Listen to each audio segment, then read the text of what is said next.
Yes, good morning, brothers and sisters. This is Mega Comrade Officer Clement Ranomeo Edegbe, live from Dallas, Texas, United States. Today's date is Thursday, February 24th, 2022. Like I promised, that we're going to be bringing our brother, one of our own, a man that everyone knows in Orion local government and won there as a whole. We're going to be having Honorable Dr. Washington Osifo live at PFM Situation Room here today. We're going to be connecting with him in Edo State. So that being said, as you all understand, it's politics time in Edo.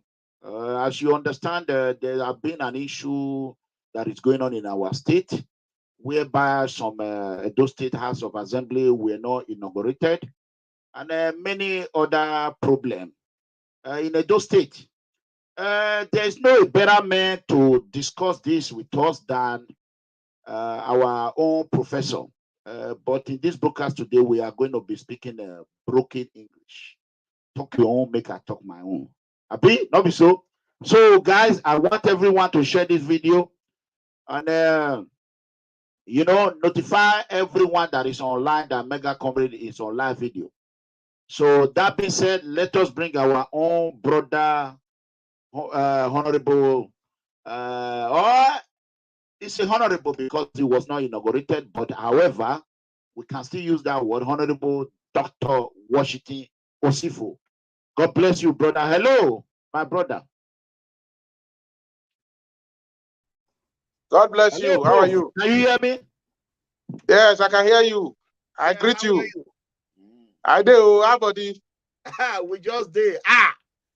You did align with common people. You shine like new penny. Well done, well done. Yes, my brother. Well, that being said, I want you to go ahead and tell our people your name and everything about you. Yes, my people. Now, well done. No. My name now Washington Osifo. Now Uwenisi village for Ward 7 for Wode local government. Now Afoko. I don't fair be commissioner by the grace of God, and because una will be my people, una agree, and I still work for una. When time comes to reach, I still ask God, say, I beg, help me. Tell the people, make them send me go House of Assembly, because now what I want, make I do. Make I go join other people, make laws for good governance of Edo State. Because if good laws not there is nothing where government could do where go better. But if you want good laws today, you must still select good people where get good conscience to make good laws. Now that one we both they call if you not get them, you not go fit give them.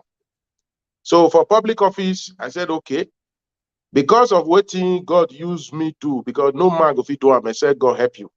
That's why we fit contribute the little where we contribute where we still get public office. He said okay, we go fit still do better than that, because when we do office as commissioner for the executive side, I can't see say gap day between what the government fit do and what government not fit do. And the gap now the absence of the law where they that area. It is say either say the one where they don't they obsolete, it not fitting into modern days governance, where it go make government do things, or it not there at all. Or where it is, we need to strengthen and make it strong where they do the right thing. Although the constitution say they set them up to make good laws for good governance. That is the essence of the legislative arm. However, how can you will make good laws when first you not understand what thing you suppose go do there? On your tier, do where a momo I get key. And I where Ogarigano asking hotel Roman. Yeah, well, okay, go newborn or you newborn. Ihe weta sokpin dobo wa lerun no sa lobo awiyo bono we are little no emidobo. So as you they pray, make God help you. You go see they pray, make people will get bad mind for you, make them not follow you. We still thank God. All of us, all of una know what happened. Since we don't win, you know, by the grace of God, the people where we help they win election, where we put money, join help them they win election for 2016, they can't be governor. By the time reach our turn, they not give us money, they not help us. But at the end of the day, we win and they say no, where you they go, you not go enter here. Now the problem that we day since. But like I said, we don't forgive them all because anybody will not they forgive, not if you move forward. However, we must continue to tell them the truth because the things where they happen for a do today never happened before. If you look the side of insecurity, it will be like say this the one where they call as assembly now as it be so it will be like say it not they exist. Because the reason why it be three arm of government now because they know say those who make the law say it not go good, may they put all the power for one person hand. The power to share money and to do things, it one person hand. The power to control, it one person hand. The power to still say, this is what you do, so it's not good, it one person hand. If these three powers, it one person hand, the society not go move forward. Now I go say, okay, I will come do and make for move forward. They say, may we share them into three. If we give you power to make law, now you they send people say, this one are what you not go do. The power to do them, whether they call executive power, the people hand, whether they call the executive, which is headed by the governor for state, president for federal, or local government chairman at the local government level. Then the power to say, if either who make the law, where they send you the message, and you where they send the message, you not doing well, then complaint come day, it can put out for a third person hand, whether they call the judiciary. Now that one, they settle, they said, this message where you send, you not send away, or the message where they send you where they send you not doing well, and they draw society go back. Now judiciary did it. But when you can't get as it is today for those states, say although this say House of Assembly where supposed to make law, they say they, but you not they as it is as Constitution talker.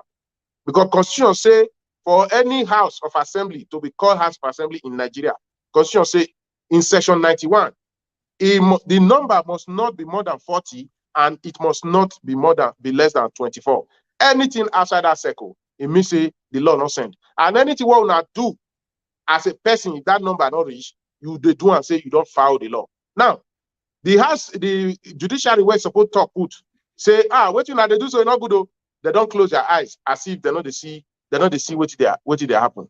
If good people quiet, they not tell say this is where you do so, you not good, society go continue to bad. That's why Benin say amata morning or the Ivo wait or the Iowa or waiting a dollar. The reason why Benin be the way we be so now because the people were supposed to talk. Where you go tell us your way, say your way, this character where you do so, you not good. You do who were the Bible now? Eabanatai or see and they do not do having a do here. The House of Assembly where they now they of course they like say they're not there because no sayaba or meeting. They not get power because the people power where they put together maybe 24. You know rich. Because one bad head, no matter what it be, they not feel move people forward. That's why matter be like security now. If you see the local government where for come for wounded, that Bini Aziz, una know what they happen there. If you pass there, your heart, it go there your hand. The fear where they catch person, the life where they come out on a daily basis where you pass there, it will lead to low life expectancy ratio. For how long we will continue the fear? Like say we not get government. Now, security not too hard though. What they not they do now? They say they not they pay money to ensure say that axis where they don't recognize them as bad spot. They put police there, pay them to make sure say they stay there on whether rain, whether sun, whether day, whether night. Now the period where they say they come out, those people where they come out, the people where they kidnap, where they shoot gun, that's how they fear. Now when they calculate say police not did there, soldier not did there, nobody did there to keep them away. They will come out, they will strike, and when they strike, not be three that they follow fight to. Now human being like you and I, where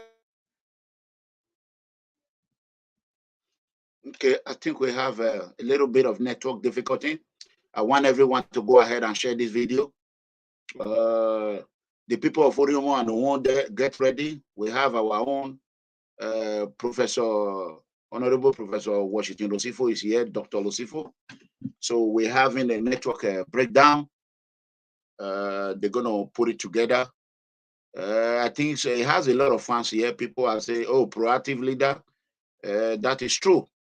So, guys, I need you, as you all understand, the situation of insecurity in Edo State is number one. Without security, infrastructure development and order will not work in the state. Security is the number one priority. So we are going to hammer in that security aspect. Then before we go to political aspect of it. So before he get back on air, so I need everyone to go ahead and then do what you're supposed to do and share this video. Okay, God bless you all. There's power in sharing. Hello, Honorable Doctor. So we are talking about insecurity. Go ahead before your network fails. So the insecurity for our land is too much. Look at, for instance, this herdsmen where they kidnap our people, rape our mothers, rape our daughters and our children. Huh? The governor can't use and play. Huh? He joined the other South governor talk, say this matter, you not good. Oh, they're supposed to make law to stop her. He agree with them for meeting where they hold. Huh?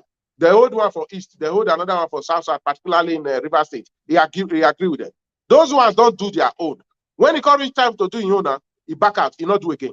He can't go Abuja, go they talk another thing, saying pledge to president. He not go do this. If you do this one now, why you not go build something before you do it? Now, the other people where the other states, now this herdsmen or whatever, what did they do? Now when they come see and say the neighboring states of Bayelsa, Delta, Rivers, and what have you, even Ondo and Ogun State, you know, even Kogi, where border the area of Edo, when they come see and say those ones do their own strong, we not do no law for yet. Then they see they ask question, where this law not dey? Then now they find out say I do. That's why the one for Edo increase where. Increase where because the ones where they pursue for neighboring area, all of them don't run. They don't come Edo State. So the more they come Edo State, government not they fight them, and they take security votes, you know they fight them. At the end of the day, now the life of our people now they in danger.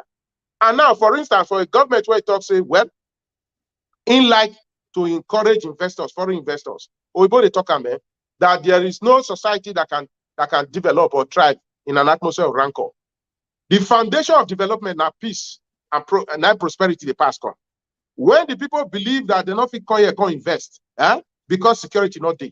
Nobody want die.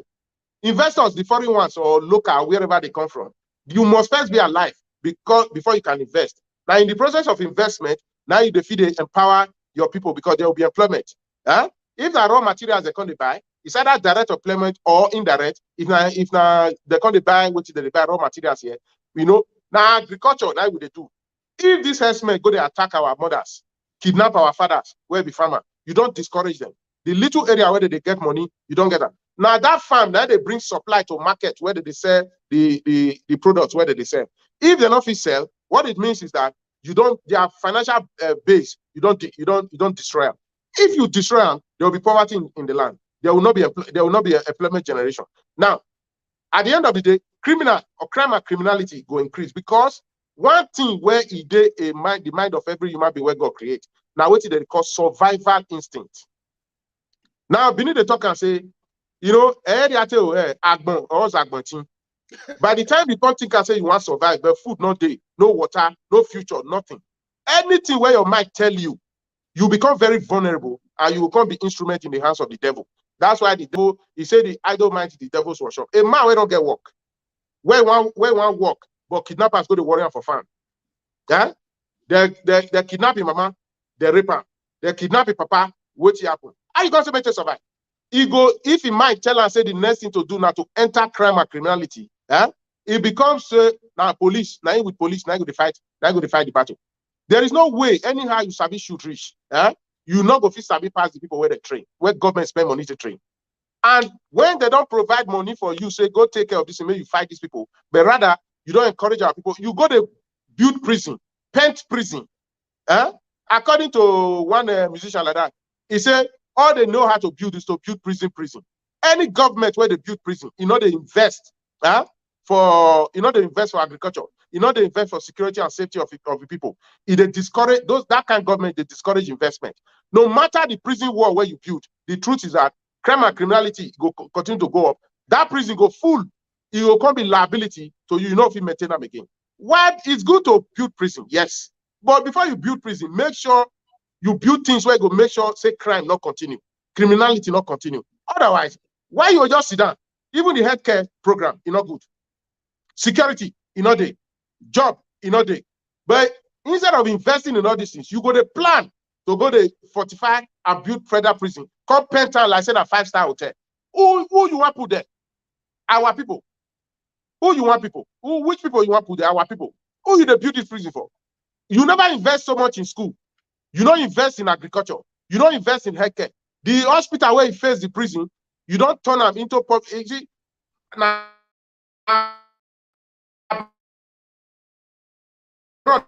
The healthcare center, na social welfare package. At the end of the day, you go put them there, make it dear. You put them for private people hand. People where the ordinary people not the fee pay again. Now, the small money where they get, they're not going to feel treat themselves. Now, the implication of that is that when there are no jobs. Okay, I think we're having network difficulty. However, Honorable Washington Osifo is going to be back. He's going to be back on air. So I want everyone to bear with us. So meanwhile, go ahead and share this video. It's going to be back on air. We're having a network situation right here. So give me a second, brothers and sisters. Hello. We're feeling we're cut on it short. Merry life. I have Osifo here. Cut it short. All right. Okay. Hello, Honorable. Go ahead. Yeah. So when I try talking, I be say, when work not day, money not go day. I be say our people lazy or they're not ready to work. But the singular reason for government now security and the welfare of the people. If you not give security, welfare not go day. And if welfare not day, survival instinct is day. You understand? It is innate. That's why we go to call it. It is innate to survive. Anyhow, you want to survive, you survive. It's just that there are good ways of survival and there are bad ways of survival. But a stomach where they're hungry, sometimes the day rational again. Anything where it come in mind, now you go to do. These people, they are victims of poor governance and poor leadership. And instead of facing this issue where they make them go to thief, go to make them kidnap, the truth is that anybody where you want to go do that thing, go kidnap, you want to go thief. Now suicide mission, now they go. It don't make it's not different from somebody where you just swallow medicine. Because life ammunition, if it enter war, if you see it go pierce and not to talk of skin. So then wow. Yes, brothers and sisters, as you can see, we pray that they're supposed to think, say, where did they make these people do this thing? I'm sorry for them. Maybe you're going to increase the hospital bill. Market, no money for trade. You go get a build prison, say, okay, I dey wait for now. Anybody will do this thing, if they go prison. Now be say, I repeat, now be say not good to build prison, no. But you must first do your basic and primary responsibility of providing for the people. When you come see and say it's full everywhere, they don't want to work. It means say they're not going to get excuse to say that because they're hungry. Because food day, not them, they don't want to work, may they eat. But to go to invest so much money, they build prison. Then you say instead of building schools, building hospital, and providing job, you are investing in prison. It means that now hatred against our people. Get hatred against our people. The little people where still get interest to work, or that they manage their small business, see they employ people small. You want you tax, finish them. You want tax, finish them. Then they were even ready to pay the tax. Security, people they look out for them because they don't get food. They'll go to kidnap them. When they kidnap, they go play ransom on their head where they don't get money to pay. In the process, some are sick because they not carry medicine. They don't know say they'll kidnap because nobody they plan for that kind of bad thing. They not get their medication. They go die for bush. Some they go trek that hard condition. They not go come back and they will still take ransom for their people hand. Government go pretend because they blow siren. Because when they go there now, you go carry police, carry security, all of them, they line up follow. You go say, but even if they not fit catch you, you know the pity for the people where the government say that they catch them. What kind of recklessness? The one we call pay me pass, the people where call themselves say that they House of Assembly now, they know they fit tell them. Because the truth is that the kind of friend where they be to people. If your man is smell, I will tell you your man is smell. But your enemy, where you go masquerade saying be your friend, he go use and laugh you, provided he get what they get from you. When they reach back, these same people where they say that they support them, when they reach back, they tell you, say, well, this guy, what they do not good, but you know, if you talk to her, you know they hear word. I go hear word when you not talk to her. The scene of Godwin Obaseki, now on top of the people head, where you know, say they do bad things, they go take bribe from them, they know they tell them, they go reach back, they'll go to condemn them. I don't tell the governor before whether he likes it or not. Now we where they tell him, things so now we be friend. If he like, make it hear. If he like, not hear. Everything where they do so. When he come off office for November 12, 2024, people will start to ask him. The people where they gotta eat for plate, like if I ask a question. Here where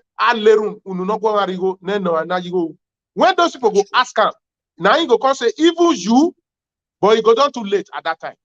Because anything where you do, you must wait, there's repercussion. But my position is that the level of insecurity is deafening in Edo State, particularly in the local government where I come from. No development, erosion issue, our people don't get road to their farms, even when they manage to grade the road by themselves, or they jump grass, jump everything to reach there. When they reach there, people will go to kidnap them. As it be for one there, that's so it be for Oriomo. It will interest you to note, in the whole of the local, in the whole of our local government, whether Oriomo or there, bank not there. No ATM, no banking facility. What does that tell you? What did I want to tell you now? Be say the bankers not go come where there is where money not there, where community economic development or improvement not there. What it means is that it is underscores the fact that there's huge poverty in the land, and they don't see any reason to do there.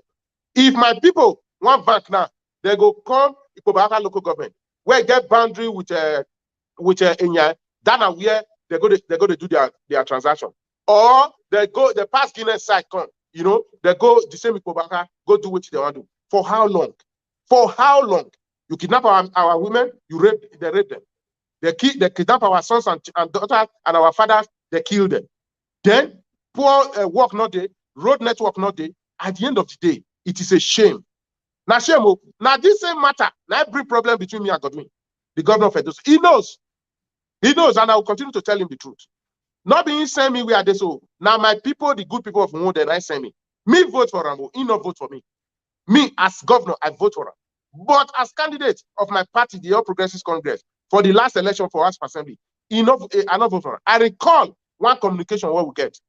There's one school where they call where they allow where they allow grammar school, Egualo grammar school.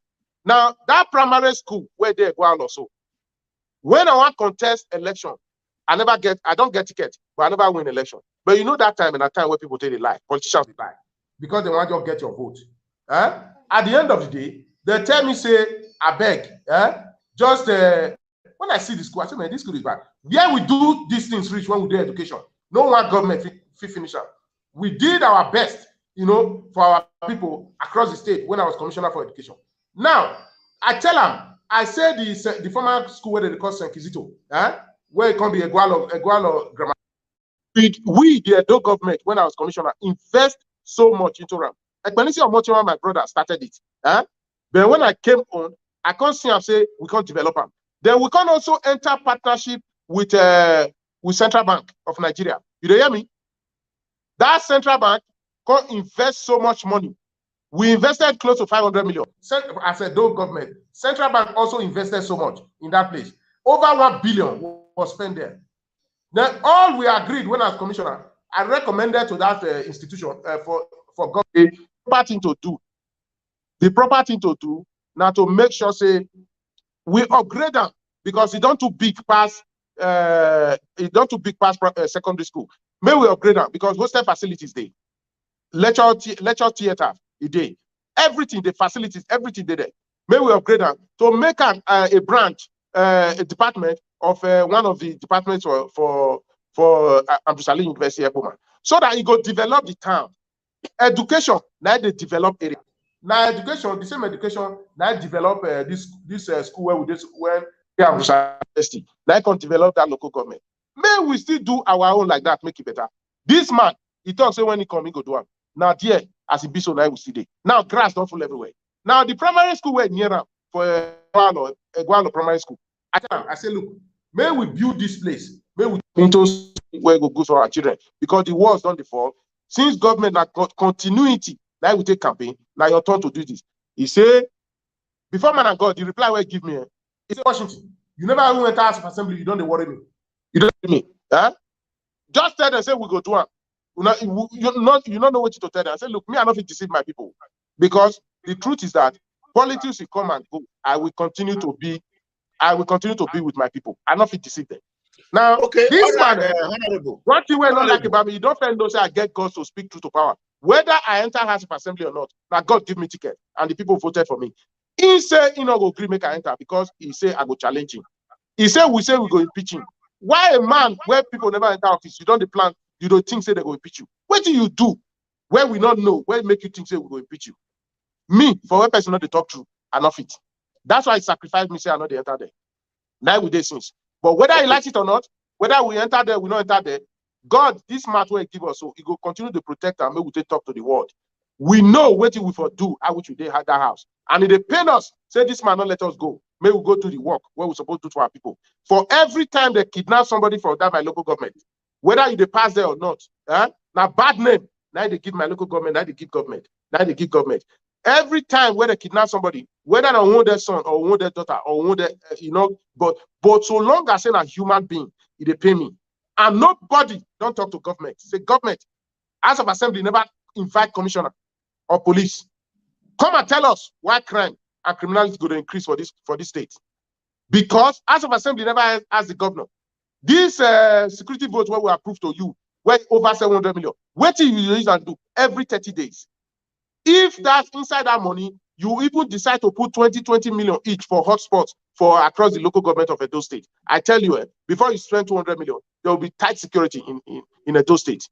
Okay? The policemen, when they say they want to give them motor, they go give them Sienna bus where not get space of in the early 90s, where we say now refurbished second hand, now they go back. How can you do that against the sophisticated weapon and the material of these people where they come the road, can't do what they do?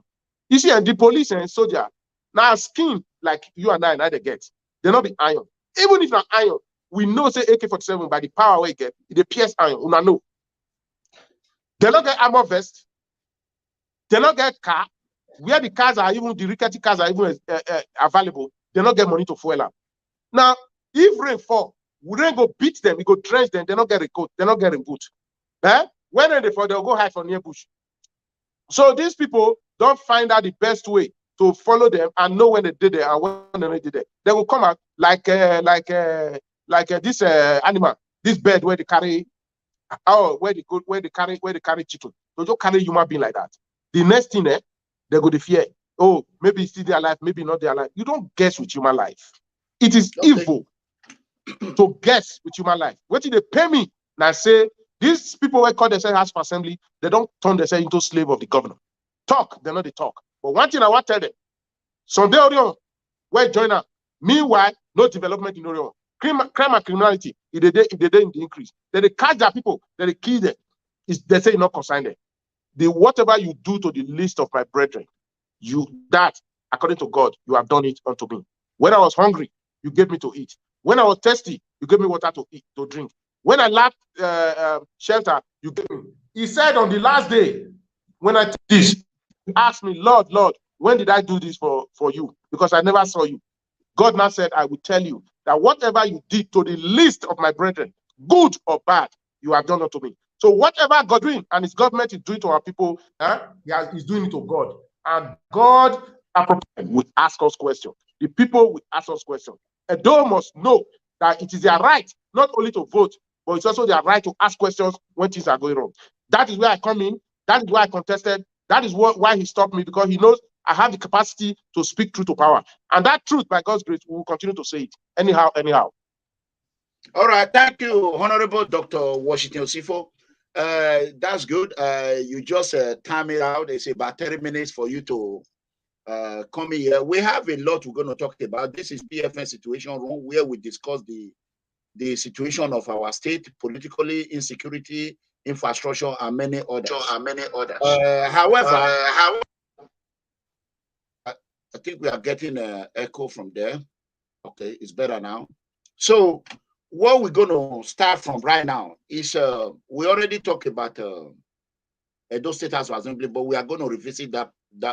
We heard you talk about 700 and something million security vote monthly. Allegedly, we heard it was about 900 million. We want you to clarify that, please. Is it really true that the state government are getting up to 700 million monthly? Yes or no? Of course, yes. Okay. Of course, good. yes. Because a few days ago, former APC national chairman, Barrister Ashlemo Joshua, I think so, he was in a PFS situation room with Ambassador former APC state chairman. Former, yeah. So APC state chairman, not national. Okay, APC, okay, correct. Yeah, so former, I think there was some misinformation he was talking about concerning the security vote and others. We are going to come to that. I want you to talk to the people of what have Wode people and Orion Wode lost during this 2 years plus, going to 3 years now that you and how many other members that were not inaugurated in the Edo State House of Assembly? 14 in all. 14 in all. Oh, 14 have not been inaugurated, right? That means not just call out people. If you call out 14 people, it will be like say small. Call out 14 constituencies. 14 constituencies have not been yet. That is over 1.8 million persons. Okay. So if you call out 14 of us, it will not be like saying 14 of us. Yeah, 14.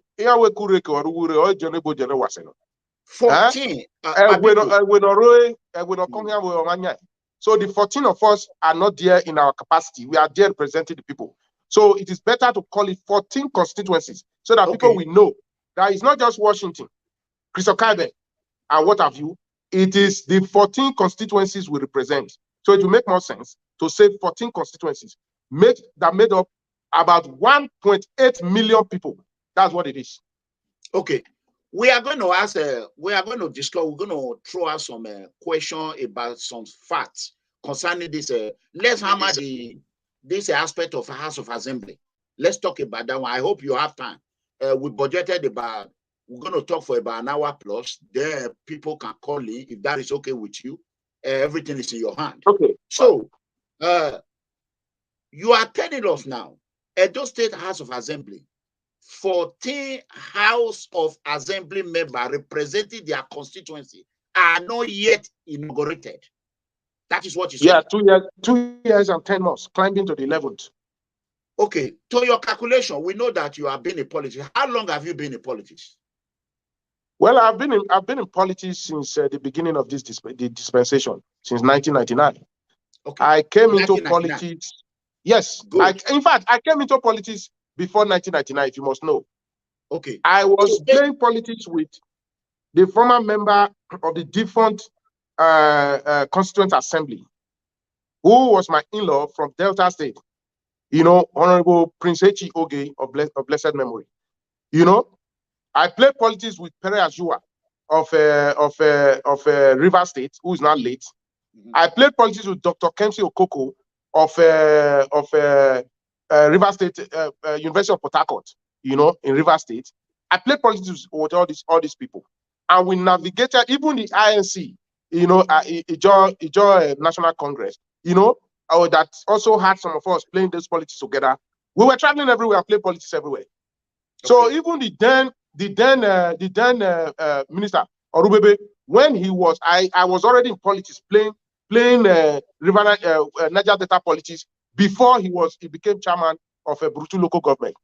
So it was after then I decided to come to Edo State politics, and I've been in Edo State politics since as far as 1999. So I'll be here. All right. Okay. I'm heading to a point here. So I want to make sure I got this point in, because these are what the good people of Wode, which you represent, that have been completely and Wode right now. Let me go to the point.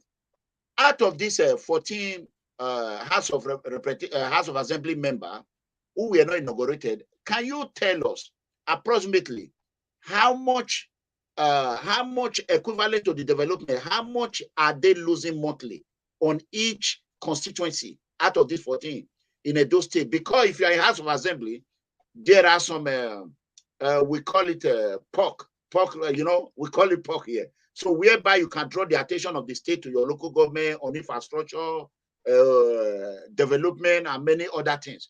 How much do you estimate that each constituency are losing right now in Edo State as we speak?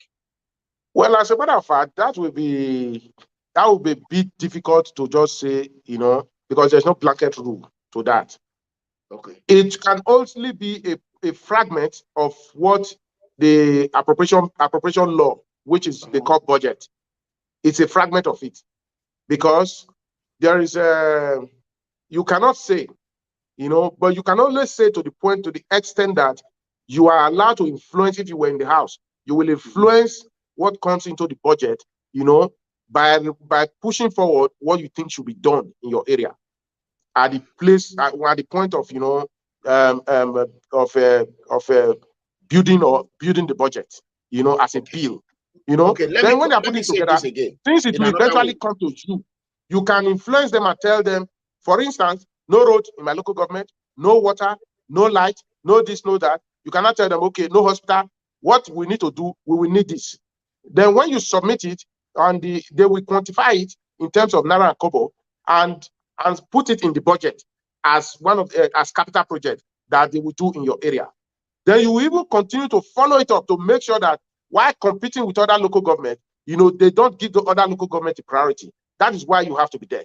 But unfortunately, as it is today, when you even ask the question, even the other ones that are there, what is even happening in their local government? Nothing. Nothing. As far as I'm concerned, of course they know.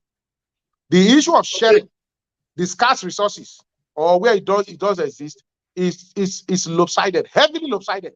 It's simply what the governor wants, where he wants to put it, and there is no influence, from those that are supposed to be influencing his decision, because you can't really influence his decision. So the question is, what is apart from the fact that to our place, there is nothing that's happening there. The question is, even those that are there, for instance, in Orion, where you come from, in Orion, where you come from, you tell, in all honesty, where you have two persons representing Orion for two constituencies, state constituencies, can you please tell me what is happening in Orion, the government presence in Orion?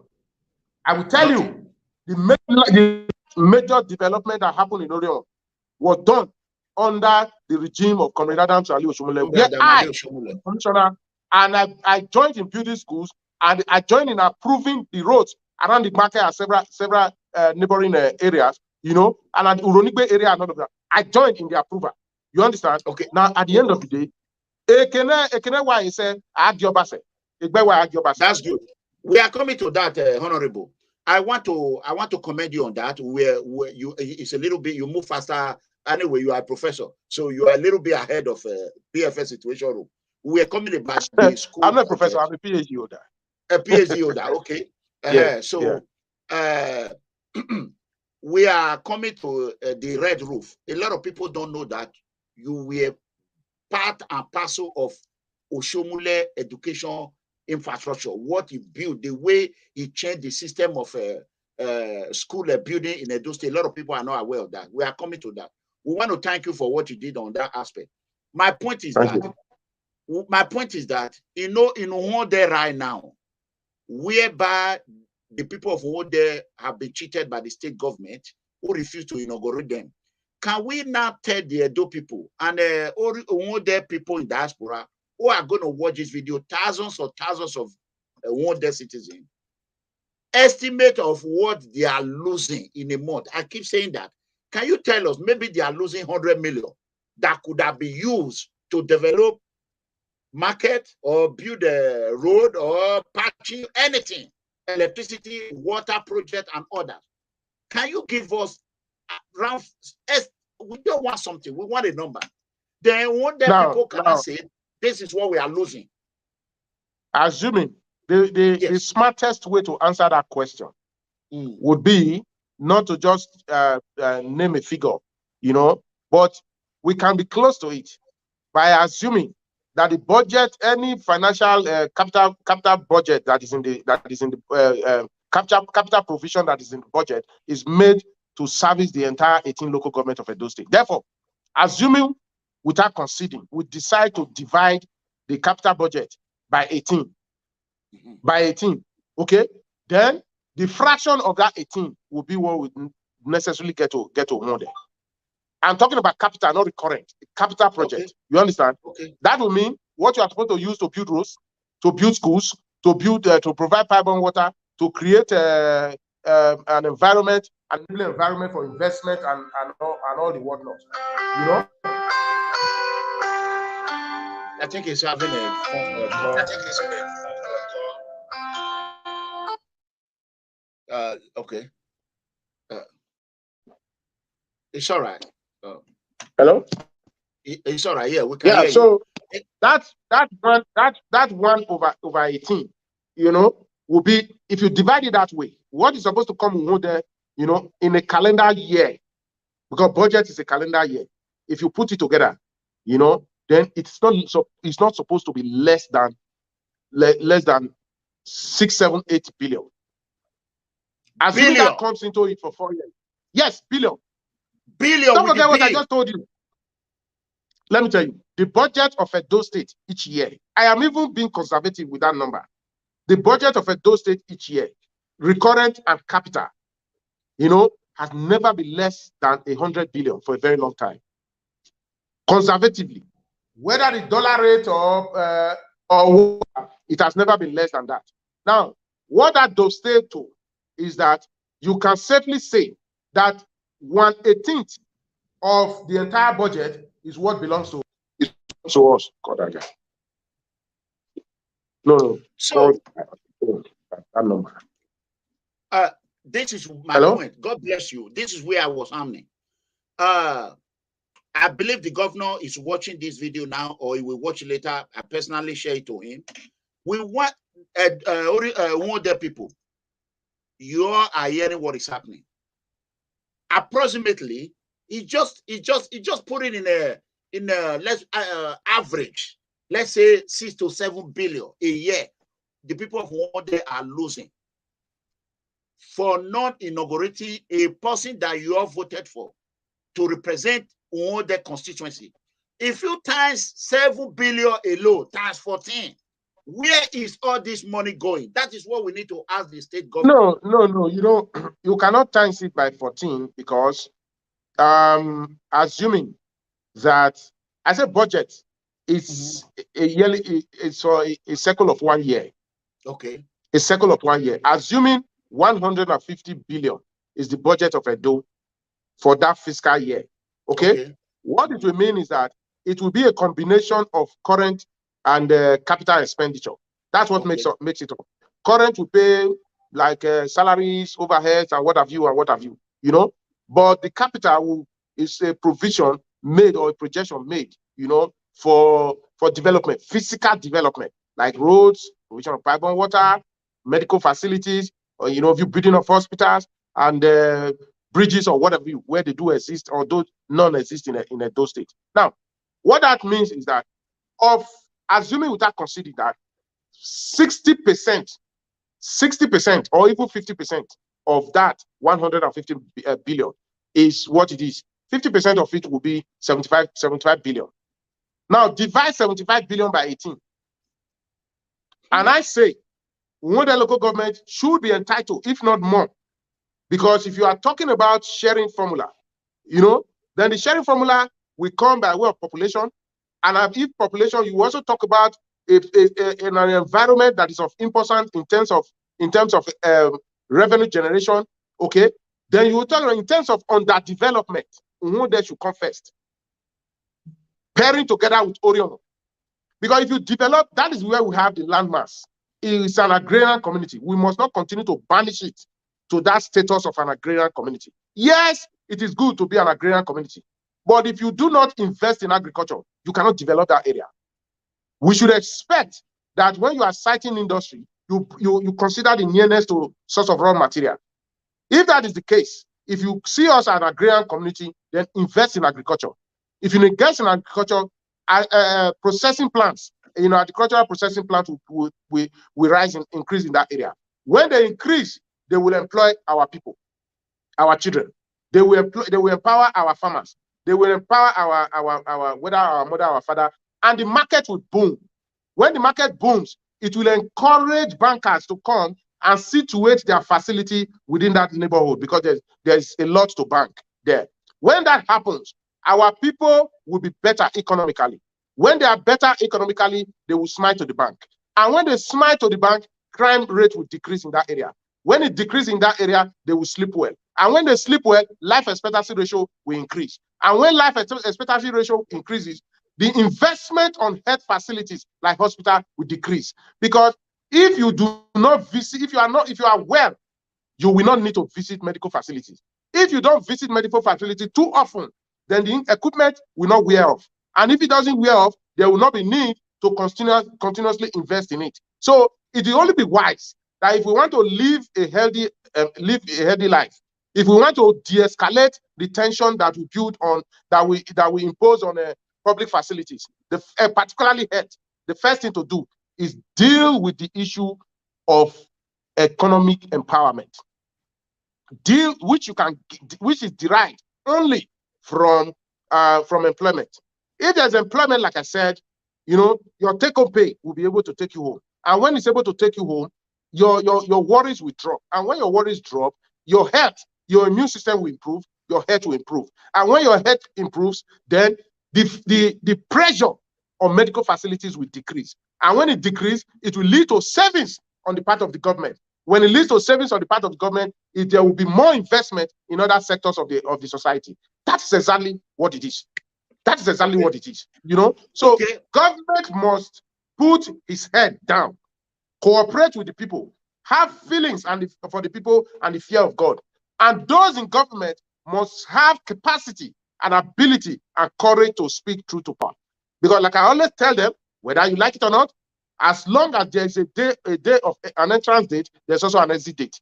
People should concentrate on that exit date and ask themselves, what will I be remembered for after now? It is not forever. I have seen so many ex-governors who by themselves, if you tell them today, they can't even remember that they were governors. Because the wages of sin, according to the Bible, is death. The death that you see in politics, when you are in political sphere, is that when you don't serve your people well, when you serve them grudgingly, when you leave office, they will reward you with isolation. When you are rewarded with isolation in politics, that is what we call political death. For young people, it is not good for old people to be isolated, by reason of their character when they were in office. Not to talk of young people. I see all these people, they are young. I see them, they are young. So when people complain that the older ones are wicked, they are bad, they can't do this, they can't do that, what about the young ones that are aiding them, who ought to speak? Because when I see the age grade, the category of those in the House of Assembly today, I tell myself it's a shame how people run just for naira kobo to satisfy their weak appetite. And at the end of the day, you sell people to buy your future. One day, when it is over, you are going to come back to this same society that you neglected. And you will require the same society to assist you. If you fail to make laws to strengthen the workings of a society, the truth is that you yourself, you will be a victim of the law you refuse to make one day. That is exactly where we are. And that's my advice for them. You must have courage to speak truth to power. And I can tell you, if they think that they are assisting the governor to misbehave and misdirect the people, at the end of the day, the governor one day will regret that you, Ranamigo, me, Washington, and the host of others that are telling him these things you are doing is not good. If it changes for the better, I am not the governor. You are not the governor. The governor will be the one who will be praised. He will be the one who will be carried up to high heaven. The governor is working. The governor is a friend of the people. He's doing very well.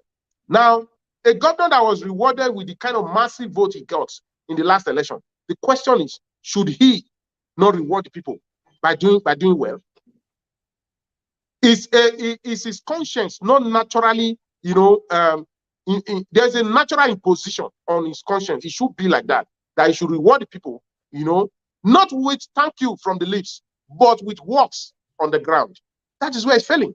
A government that turns its eyes and allows our people to be kidnapped, our women to be raped by herdsmen, and what have you, our fathers and mothers to be killed, and life expectancy ratio becomes so short, and they leave them to their fate. That government is the most irresponsible government I've ever seen. And I will not support such a government. It doesn't matter whether you're my father, you're my mother, you belong to the same political party with me, or what have you. If you don't behave well, and in this world that I know that nothing is permanent, that even if you have 1,000 years to live on earth, one day you will take your last breath. My name matters to me, because every day that is gone is gone. I said it in one program that as a government, any error, any gamble that you gamble with the life of your people in one day, it will take you 10 years to fix. It will take you 10 years to fix. Families are suffering. The government, they are in their black jeep, they care not. The House of Assembly members, which do not really exist, but they call themselves House of Assembly members, the 9 unfaithful members cannot speak to the governor to say, where we are going to, we are heading for doom. They clap for the governor because they want to have a dip of his pocket. They do all manners of things. They don't remember. They have no respect for themselves.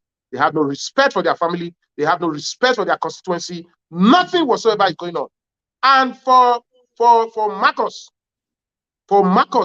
who calls himself the speaker, the school that himself and I went to, Ambrose Ali University, he has turned into a caricature of a piece. His forefathers, people joined hands with Ambrose Ali, who brought that school to that place, and that developed the entire area. The structure of that school today, he has assisted the governor to kill it. As it is today, the funny bills that they passed, executive bill they passed, that the governor brought, that brought a stranger from University of Benin to become a vice chancellor in a school where you have capable hands, capable brains, professors. You brought somebody from University of Benin, a sister institution. Lecturers are not inferior to each other, particularly the professors. Some of them could even be that they were the one who supervised his project. I don't know, but I'm saying it. Now, respect should be given to who respect is due. It kills the morale and the need to work hard by lecturers of that school. If they know that they cannot be promoted to that level, having worked so hard, what is the motivation? They destroy the very foundation that Ambrose Ali himself, our father of blessed memory, built in that school. Today, we still talk about that man. I mean, life is not forever. The truth is that what will you be remembered for? Now that he has joined the governor to destroy that school, which, promoted all of us, brought all of us to the limelight. The question is he going to stay in Benin forever? Is he not going to go back to that same constituency to ask for votes? What is he going to tell them? That is, you see, it's an irresponsible son, go outside and sell the pot of his mother. What Marcus has done to pass that bill, executive bill, and supported the governor to have the power, the legal power, to bring somebody from another institution to impose it on AU, that created that crisis to today in that institution. It is a shame. Although he has tried to also bring another person as the vice chancellor from that institution. But the truth is that when you interrupt, you interfere with the running of an institution like the educational institution, like the university, you are not killing it. You are not helping it. You are killing it. You have to join as a visitor of that university to instill discipline and do things that will engender the hope of the people to work together. And what will be their reward? In the hope that when they work to make that institution, they must own it. And when they work together to own it, and they instill that feeling of ownership, it can only help them to say that this is our home, we don't have another home. We must put everything into it to make it succeed. We must build on the legacies of those before us, in the hope that we will also leave a stronger institution for those that will come after us. The spirit of conservation and preservation must be brought to bear when we are dealing with public issues. Unfortunately, public office holders in this country, in this state, is an embarrassment. And I am not, well, it leaves very bitter taste on my taste bud, and it's very unfortunate. I can feel your pain, Honorable Dr. Osifo. You see myself over here. I know what constituency representative are doing here in United States. I'm not a politician, but I can see the passion you have for the good people of Wonder, the pain that you are going through for Governor Obaseki to do this to 14 constituency representative is despicable. The action is. I don't know why those people are not asking questions. Now, the budget every year, they bring out budget, they pass budget, right? With 7 members of a rep. Is that correct? House of Assembly with 7 members of a House member, right? Can you hear me? Yes, I can hear you. Okay. How there are 7 in number there now or 9? How many are there? There are 10. Okay, 10. Okay, there are 10. We are getting conflicting numbers sometimes. Okay, there are 10. So now 14 is out, 10 is in. Every year they pass budget. Okay, what are they doing with this money? There's no security in Edo. There's no infrastructure. There's no nothing, no electricity, nothing to show for. What are they doing with the money? I know you are not in government, but you are in Benin, you are in Edo State. Can you tell us if you have idea what they are doing with the money? I wish I knew. I wish I knew. Okay. If I knew, the truth is that if another person can do the job that I think I can do and the person is doing it, I don't really worry myself. I am not in politics for fun, because for me, politics is life. Therefore, if you are here, I put in all my best in whatever I do. So if another person can do it and the person is doing it, the truth is that it doesn't matter whether we belong to the same political party or not. Okay? I will support you. It doesn't matter.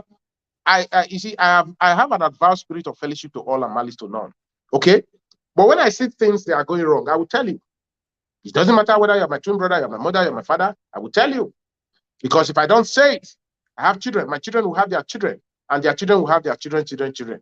That is the foundation of an ordinary, public officer, in other climes. But unfortunately, the way it is here, you're asking me, what are they doing with the money? You are from Edo State, yeah? Although you reside in Texas in the United States of America. You have your family here. Okay? No matter how many numbers from a family, a particular family that lives abroad, it cannot be up to 0.1 of the entire family that it comes from. Okay? So for me, your family is here. What are they telling you? If what you have friends here, what are they telling you? Okay? You sleep and you dream. What are you dreaming of? Okay? So for me, this is not the time, because it is obvious that nothing tangible is happening. It's a game of 1 step forward, 9 steps backward. For how long? And like I said, this is the 6th year climbing. Okay? And the 7th year will soon start climbing. And this administration, or any administration, will only have 2 tenures. 1 first 4, and maybe another second 4. After that, maximum is 8 years. You can't be governor again. Anybody who has been governor, I know what they can be. I know what they cannot be, but I don't know what they can be. For anybody that has been governor in any state, or you have 1 tenure, you are running a second one, like Governor Obaseki is in those states as governor, there's no 3rd tenure. It cannot be. You cannot be powerful. And there will be not 1 day extension beyond November 12th, 2024. The end of the game beckons. The governor must hear the cry of the people. Behave well. Invest in security. Rescue our people. Let them not continue to cry the early departure of their loved ones. It is evil.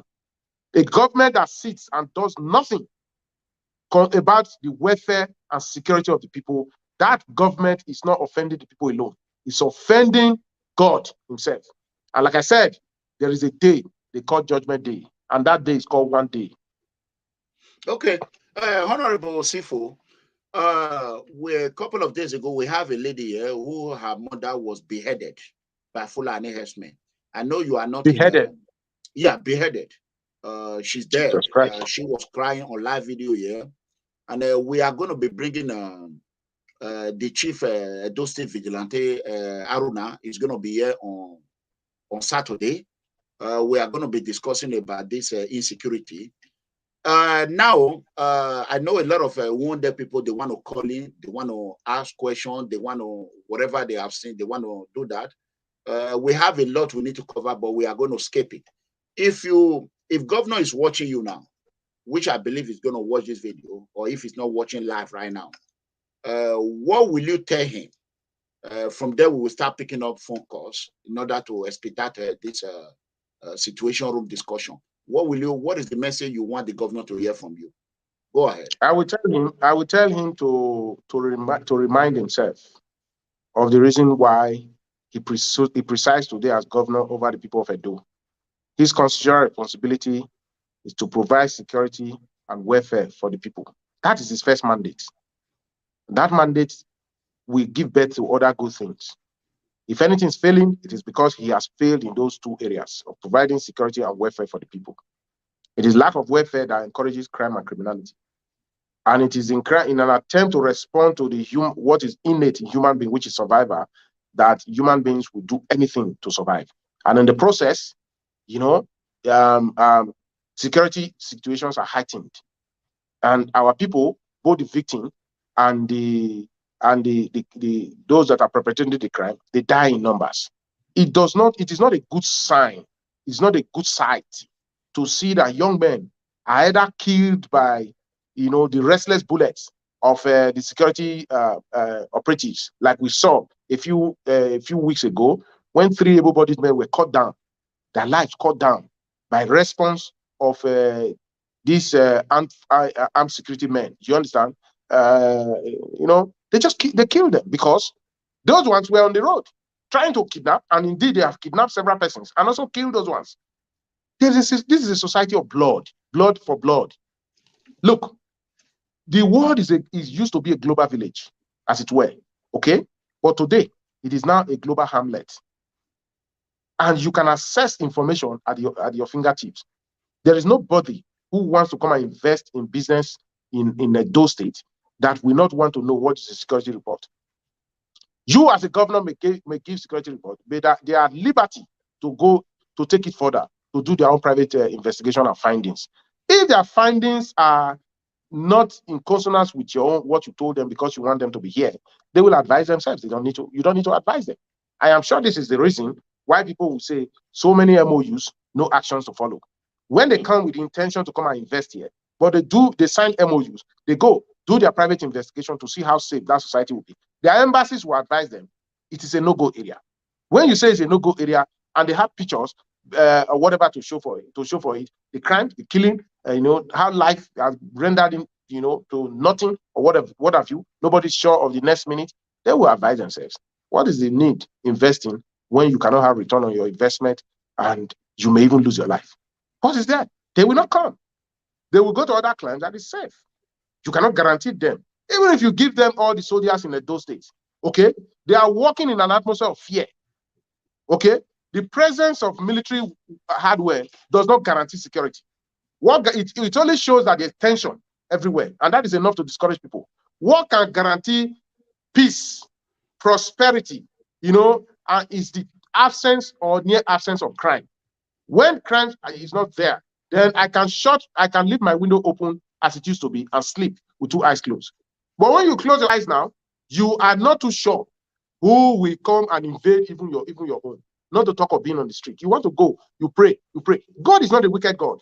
You don't need to pray. Commit this and commit that, and commit that and commit that into the hands of God.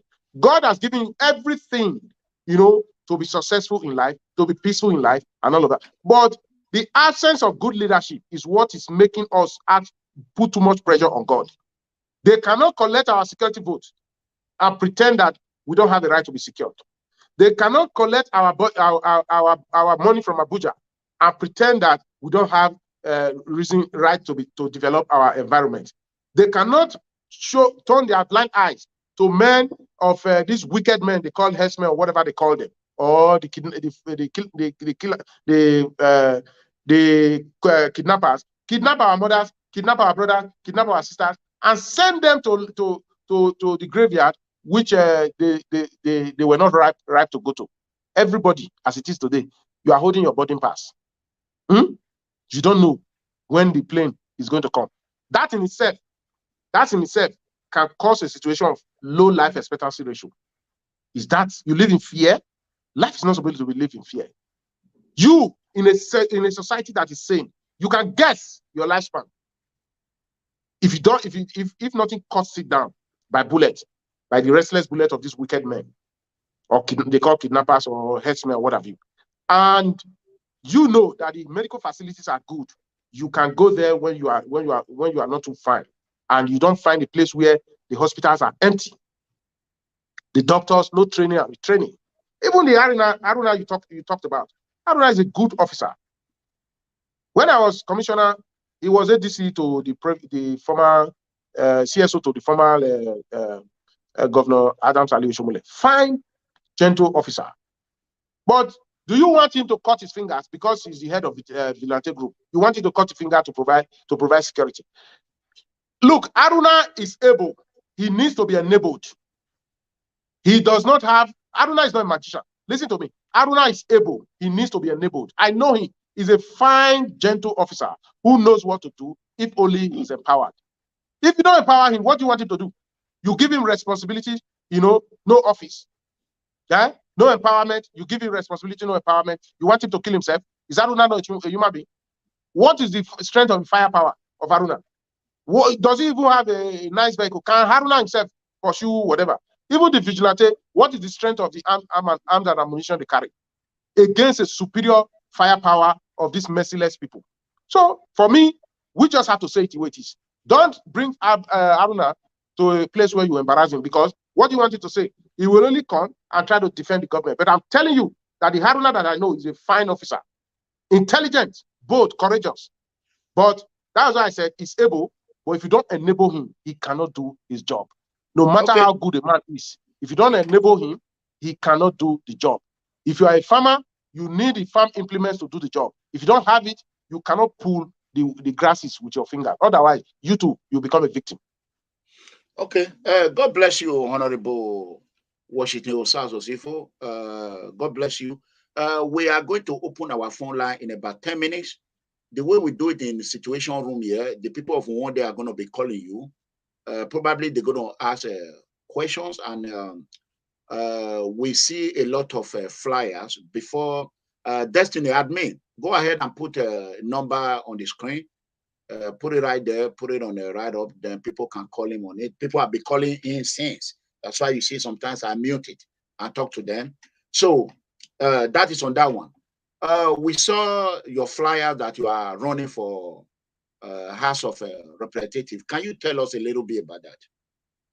Well, from 1999, there has been this gentleman agreement between the leaders of Oriomo and Uhunde, which makes a federal constituency, for the purpose of representation at the Green Chambers, which is House of Representatives in Abuja.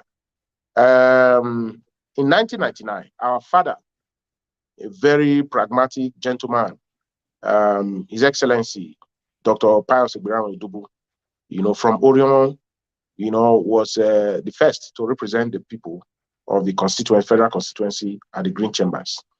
He was there till 2007. Our son, my leader, Honorable Samson Usagi, another pragmatic, intelligent gentleman, went and represented the federal constituency. He's from Uhunde local government. He was there till 2015.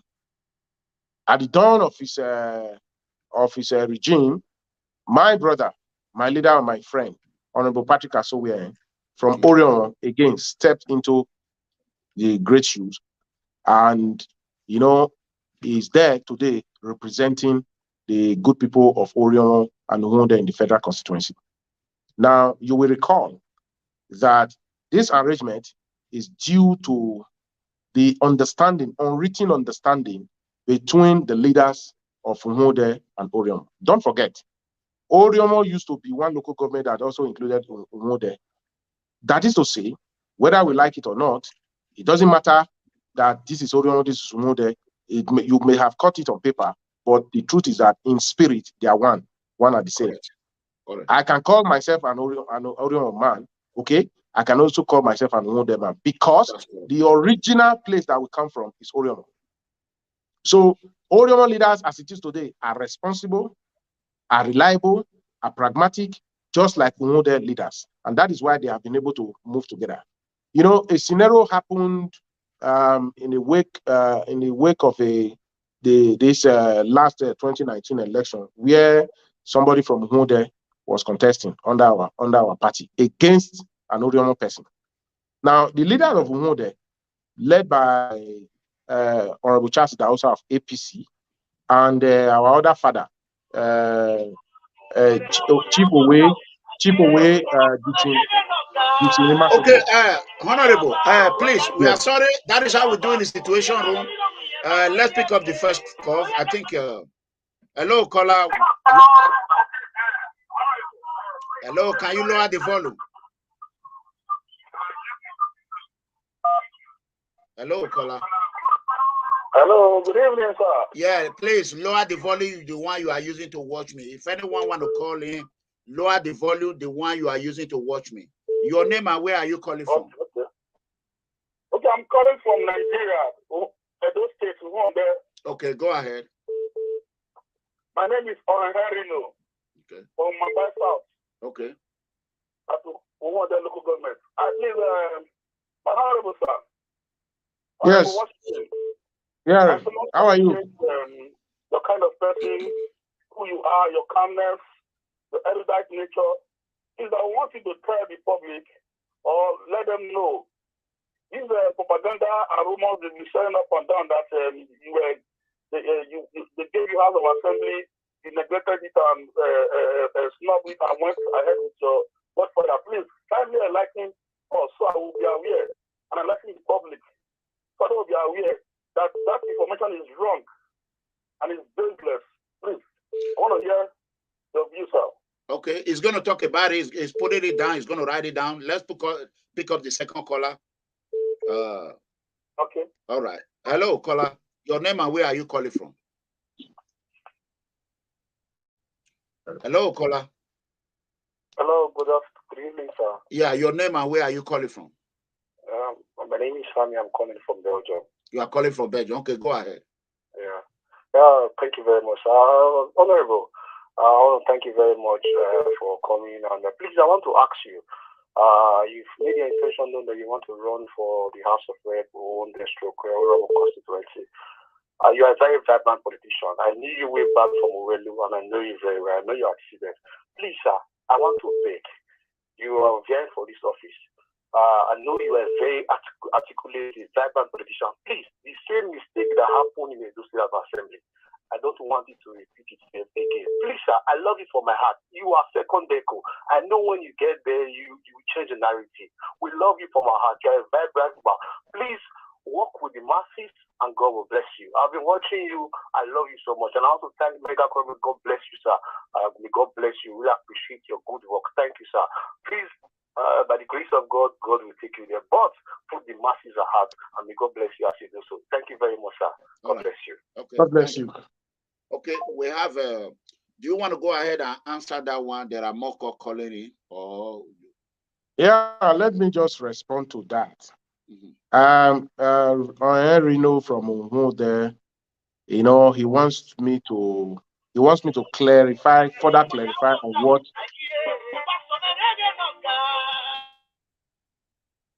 He wants me to further clarify on what I talked about.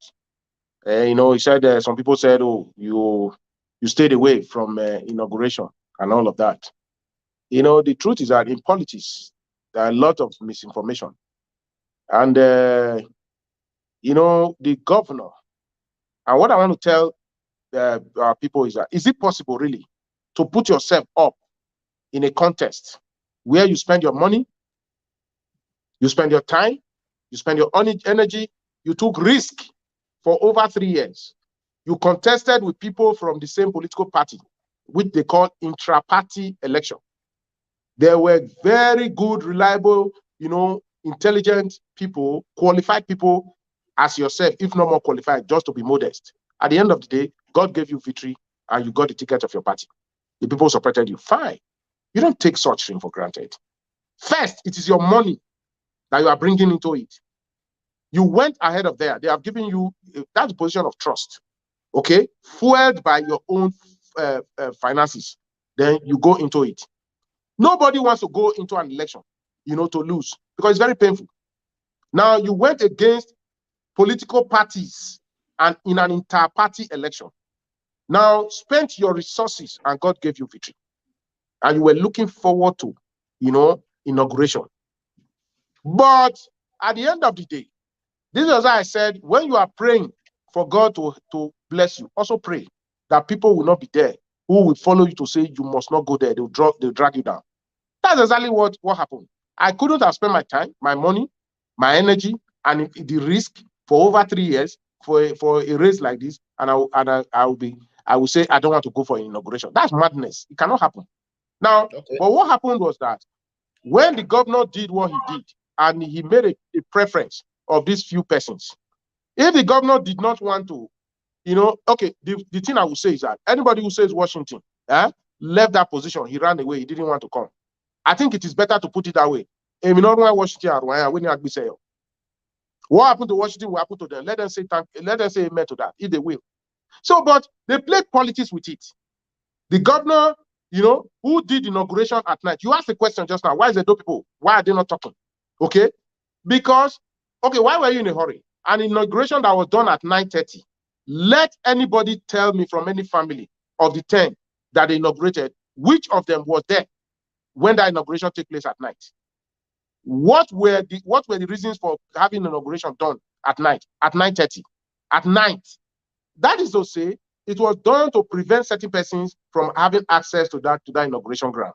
And they knew that if it was done in the afternoon, when people were not already sleeping, these guys would probably come there and force themselves to be part of the inauguration. We were not invited, we were not called, and nothing, to suggest that. Now, when we heard it on June 18th, that the inauguration was done on the at night in June 17th or 2019, we immediately demanded that we should be inaugurated. While we were holding press conference, the governor sent his then CSO, to match armed talks, numbering over 300 to Golden Tulip, and they invaded that place, beat up some of our members, and it was the police who came to the scene. When they came to the scene, they rescued us, and they were the ones who took us to the state police command. And we were there for over 5 hours. When we now asked that we want to go that night, they said, look, the governor has asked us to detain you and charge you to court the next day. Why? He said for unlawful assembly. So what do you mean by unlawful assembly? When has it become that people come together to hold meeting, to canvass push their interests, you will say they should go and detain them? Charge them to court. I tell you, look, for me, people should learn to say the truth. It was the same deputy commissioner of police, after much pressure, who now called the then commissioner of police at Edo State, who was not around in Edo State when this incident happened. And with all of us making calls, we called the IG, and the IG directed the commissioner of police, and the commissioner of police further directed the deputy commissioner of police, who was holding brief for him here, to say immediately let them go. It was the then deputy commissioner of police who told us that, look, don't go to your house this night. Your house is this night. Because the security report reaching them is that you guys have been targeted. Okay? And they have said that anywhere they see you, they should hunt you people down. Stay away from this environment. Don't go to your house. We didn't sleep in our house on that day. On the 19th of June, as early as possible of that 19th of June, we all sneaked out from where we slept, and that was how we found ourselves in Abuja. And under the security advice from the DSS, they are in this state. They have this report. The police, they have this report. The then commissioner of police, when the officers, the honorable members from the House of Reps and the senators who were put together in a committee to come and find out what really happened. When they came, the commissioner of police told them that inauguration was done at night, that he didn't know they were going to have inauguration. However, they just only told him that there was something they were going to do. He should provide security, and he gave them security. They added the security he brought and added it to the Operation Wabaziga, a police outfit which was controlled from Government House, and that was how they formed the barricade and added the armed talks to give protection, and they did what they did that night. So, is it possible in a sane society to bring somebody wearing a short with a CPAS, to a hallowed chambers. It has never happened. It has never been done.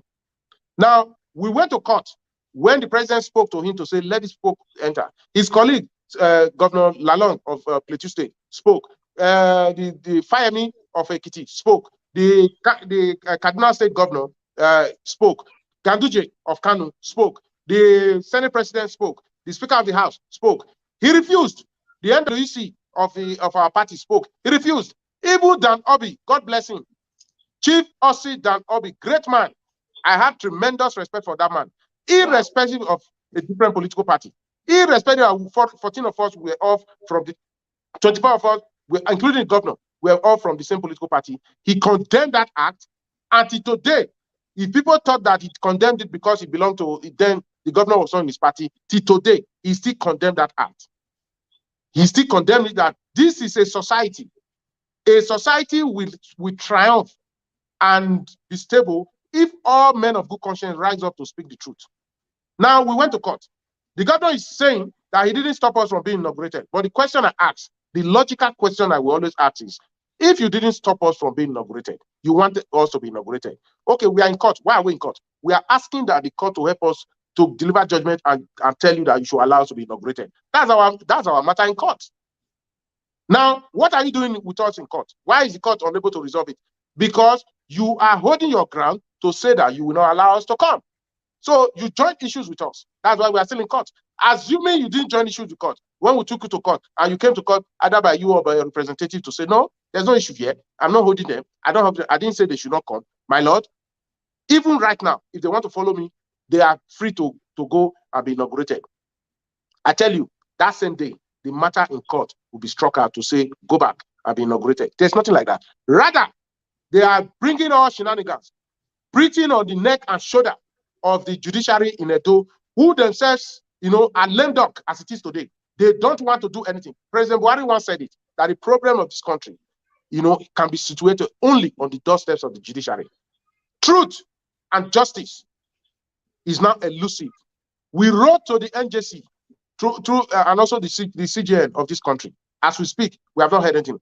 There is for us, there is a deliberate connivance and a layback from the part of the judiciary, conniving with the executive arm of government to cause democracy pain and even put democracy to death permanently in Edo State. Is it not shameful that 2 years and 10 months down the line, a matter that was instituted in court, in the court of law, that had to be the home of an ordinary man, helpless man, okay? Is it not shameful that 2 years and 10 months down the line, with a matter that was instituted through an originating summons that ought to be fast, together with affidavit of urgency, as we speak, the conscience of the judges have not been pricked to say we need to see this thing. The judges cannot pretend that they are not part of our society. As a matter of fact, let me tell you, the CJ of Edo State, Justice Archer, I make bold to say that judiciary is suffering today. He's not doing his job. Wow. And we are going to report to the appropriate authority. He cannot allow this illegality that is happening in Edo State to continue. Now, before he was appointed, as the CJ of Edo State, we heard from the grapevine that they have told him that the only way they will confirm him is if he takes the case away from the judge who was handling this case before. That when he takes it away, he will give it to the present judge who this matter is in his court with Justice of Yahweh. I'm mentioning them because I want you to prove me wrong. We cannot watch in fear and allow our society to be held down by men of wicked conscience. And at the end of the day, what happened was that we alerted the public to say, this is the grand plan. This Justice Asha has been given a condition. The only way it can be confirmed is when it comes, he must promise that he will retrieve the file and direct it to another judge. Of course, despite the fact that the information was already out before the public, and we warned that this was what's going to happen, he damned all the consequences, and of course, who can do anything? Nobody, provided the governor is working with the governor. And at the end of the day, he did it. Until today, that is what's on. I can tell you that Justice Edigin, may God bless her, the former CJ of Edo State, What she did when this matter became an embarrassment, what she did was to assign it to a particular judge with a mandate that whatever you are doing, you must vacate it. Whatever you are doing, you brought that judge from Auchi and brought him to Edoye. I gave him a special court and say, sit in that court and ensure that one way or the other, this litigation must come to an end. And the matter was being heard, you know, as against what it to be. When in 3 months it will not be heard, 6 months it will be heard maybe once or whatever. And if you calculate the judicial calendar of holiday and all of that, 12 calendar months will just run by. Maybe the matter will come up only 3 times in a year, and nothing will be said apart from adjournment. Then that judge sat down, looked at the motions, it were argued, he insisted. When lawyers were doing their shenanigans and asking for long adjournment, he said, no, not in my court. I have been directed, and I will follow the direction of the CJ, the then CJ, Judge Sediki, stricto sensus, to ensure that one way or the other, I listen, I hear this case, and I bring it to conclusion, one way or the other. You see, the dispensation of justice can only be said, you know, when a matter is brought to an end, one way or the other. Litigation, it is striking law. It is striking law that one way or the other, it is striking law that one way or the other, litigation must come to an end. That judge that was going on in a speed that would have suggested that the matter would have been over within reasonable time, he was kicked out. He was kicked out, and the case file was transferred to Justice of Yahweh. This is where we are today. Since this justice came, conniving with the executive arm, because he has accepted to do the dirty job, this matter has not been heard. Frivolous application is taken. He does not give recourse to the affidavit of urgency. He does not even think that this matter was instituted by way of an originating summons. This is where we are. 2 years and 10 months, the matter has still not been heard as far as the Edo House of Assembly matter is concerned. So when they say we are out, why are we busy hiring lawyers to go and be prosecuting a matter in court just to come in? Which one is easier? If the governor is not challenging us, if the governor is not stopping us, if his co-travelers are not stopping us to ensure that we don't come in, you know, there wouldn't have been a matter before the court. So for those that are saying we are absconded, the message for them is that if they don't want to say the truth, what happened to us, 10 times of it will happen to them. And if they complain, they will bear the wrath of God. Okay. We didn't stay away. The governor made us to, he kept us away. And we are fighting to come in. The people, they are not talking. And at the end of the day, it is convenient for them to say, oh, this governor. I mean, it's a shame. It's a shame. Okay, I think your people want to talk now. They'll be calling since I have about 300 missed calls already. The people of Wounded, they want to talk. They want to, I want you to address the questions to the governor and honorable so that the governor will understand and know the pain of these 14 representatives that their constituency have been denied of their right. So go ahead, call out your name and where are you calling from? Yeah, my name is Osifo. I'm from Wounded, precisely. Okay. Yeah. Where are you calling from? There is something I want to say with what my brother said. Where are you calling from? Like, the party. Hello. Where are you? Hello. Hold on. I want to ask you where you are calling from. So unfortunately, he's just talking. He's not identified where he's calling from. We want to know where you are calling from, and we want to know your name. So we are going to put our number there. So let me pick up another call. Hello, caller. Your name and where are you calling from? Hello, sir. Good evening, sir. Yeah, your name and where are you calling from? My name is Julius. I'm calling from Barcelona, sir. Barcelona. Okay, go ahead. Sir, I want Mr. Honorable to tell us about the mace. To tell us, to confirm what mace they used to do the inauguration in that place he was talking about that day, sir. Okay. So that people will understand the way the mace they use that day, sir.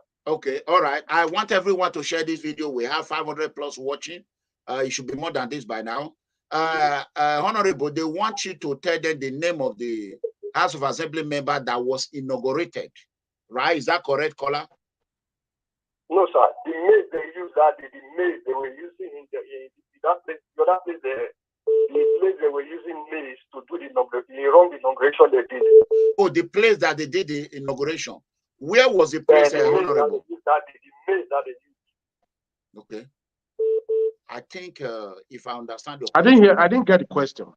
We didn't get I your only question. heard Can something you like the direct your wrong, question once again? inauguration So they my did. I didn't question hear. is this. I say you should tell us, I say you should tell Edo people about the mace that they used to do the wrong inauguration in that place they were doing the inauguration that day. Myself, The mace. the maid, can you The spell National that? Assembly mace. Yes. Oh, the National Assembly name. What do you Yes. Understand? Honorable, do you understand this question? No, I don't. Okay. So you might find another way to put in your question, my brother. What I'm saying is that I said the other day they were using mace to do the wrong inauguration. When the Obaseki told them not to do inauguration, they took a mace to another place to do inauguration in another place. So I want you to tell those people, is that the real mace? The National Assembly, is that the real mace they were using that day, or it was another mace? You see, when you say the National Assembly has no role to play here. Sorry, we are talking about the House of Assembly, and when you say the real mace, it is not the mace. Listen, it is not the mace that is real. It is the constituency that is real. It is not the mace that is real. It is the constituency that is real. So anybody that is talking about the real mace or not the real mace will be leaving the substance and pursuing the shadow. And it will mean that it is either we don't want to say the truth, or we just see that it doesn't really matter, despite what Edo people, what we are going through. To talk about it, not that we don't want to say the truth. We want you to talk about it. What really happened? Is it the matter? Is it the no? Listen. Okay, listen to me. Listen to me. Listen to me. That's what I'm listen to me. Listen to me. First, one thing you must know is that if you have been following our discussion here, or you have been following what happened in Edo, and you have opened your mind to really assess and put blame where it is, you would have known that even our traditional father, the Oba of Benin, spoke on this matter and said, let these children be inaugurated when it started. The Archbishop of the Catholic Church spoke on this matter and said, let this matter inaugurate these people. The president spoke. It was the directive of the president that the Attorney General, the governor having frustrated the advice from the governor to inaugurate, that the Attorney General wrote a letter having analyzed the Constitution and come to the conclusion that what is happening in Edo is an aberration. It's against the Constitution. 9 or 10 cannot continue to sit where the majority are out. And the letter from the office of the Attorney General mandated the Inspector General to invoke his power as Attorney General and provide security for the proper inauguration, having advised the governor to do that. Now, what happened? When we were going there to Ring Road, where the Halo Chamber is, the governor went there with his cronies. I am sure the videos are still there. That was the day they went there. Tip granite and sand at the entrance of the 2 gates that lead to the House of Assembly. Climbed the roof, brought down the roof, the maze that was created there. They brought it and they vandalized the entire place. People, it was free for all. They were taking fridges, television. These are things that belong to government, just because you want to stop 14 persons from being inaugurated. And the governor said on that day, I am here, let them come. If they say they want to use their powers to oppress us, because I am governor and I will tell them I'm governor, let them come. These videos are there. Where were you? Did you not listen to them? Did you not listen to them? Are you not also aware that since then, there has not been legislative activities at Ring Road? And at some time, it was overtaken by wheat, and boys were, higher talks were staying there just to prevent the 14 from coming there. That's true. And like I said just now, anybody who sees the truth and runs away from it, what we have resolved is that what happened to us, 10 times of it will happen to them. And I want those who think that they are doing the right thing to say amen. All right. Say amen to that. Call. That's okay. Let's answer another call. Hello, caller. Your name and where are you calling from? Hello, sir. My name is Elvis. I'm calling from the United Kingdom. Okay, go ahead. I just have one question to ask the Honorable. Okay. I want Honorable. Good evening, sir. Good evening. I wanted to say to Edo people, what was your plan with Adams Oshomole, because before those state governor play that part, play that role to keep you guys away from the House of Assembly, what was you guys' plan to Edo State governor? Because I believe that former governor Adams Oshomole was the person that keep you guys to use it to impeach the present governor. So what was your plan? It was 14 people left out, yes. So what is these 14 people, what is the plan you guys was having to do to Edo State governor? That is my question, sir. Okay, now your question is well understood. But the question I want to ask you before I answer your question is this: can you predict the temper of a chick still in the shell? If you understand what I'm saying, thank God you are in London. You understand what I'm saying. Can you predict the temper of a chick still in the shell? Yes. Why are there? That is the question. No, No, excuse me. I'm going somewhere. Listen to me, my brother. Listen to me, my brother. Listen to me. Hold on, don't worry. You listen to me. Listen to me. Listen to me. You ask me a question. I have a right of defense, and I have a right of response. If you don't think I have a right of response, you will not ask. So I won't ask. Allow me to respond. So don't step on my tongue, please. Now, the next thing I want to ask is that: do you put the cart before the horse? Am I supposed to know the offense of the governor when I don't know anything he has done?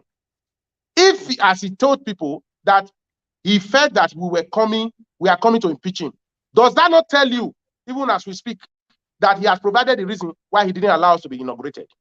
Do you need to even ask a question, why were we not inaugurated? If a man tells you, I know that when they will come and impeach me, then it behoves on you to also know that the reason why that man stopped these people from being inaugurated was because he himself thought that these people were coming to impeach him. Now, the question I'm asking is this: you are in the United Kingdom.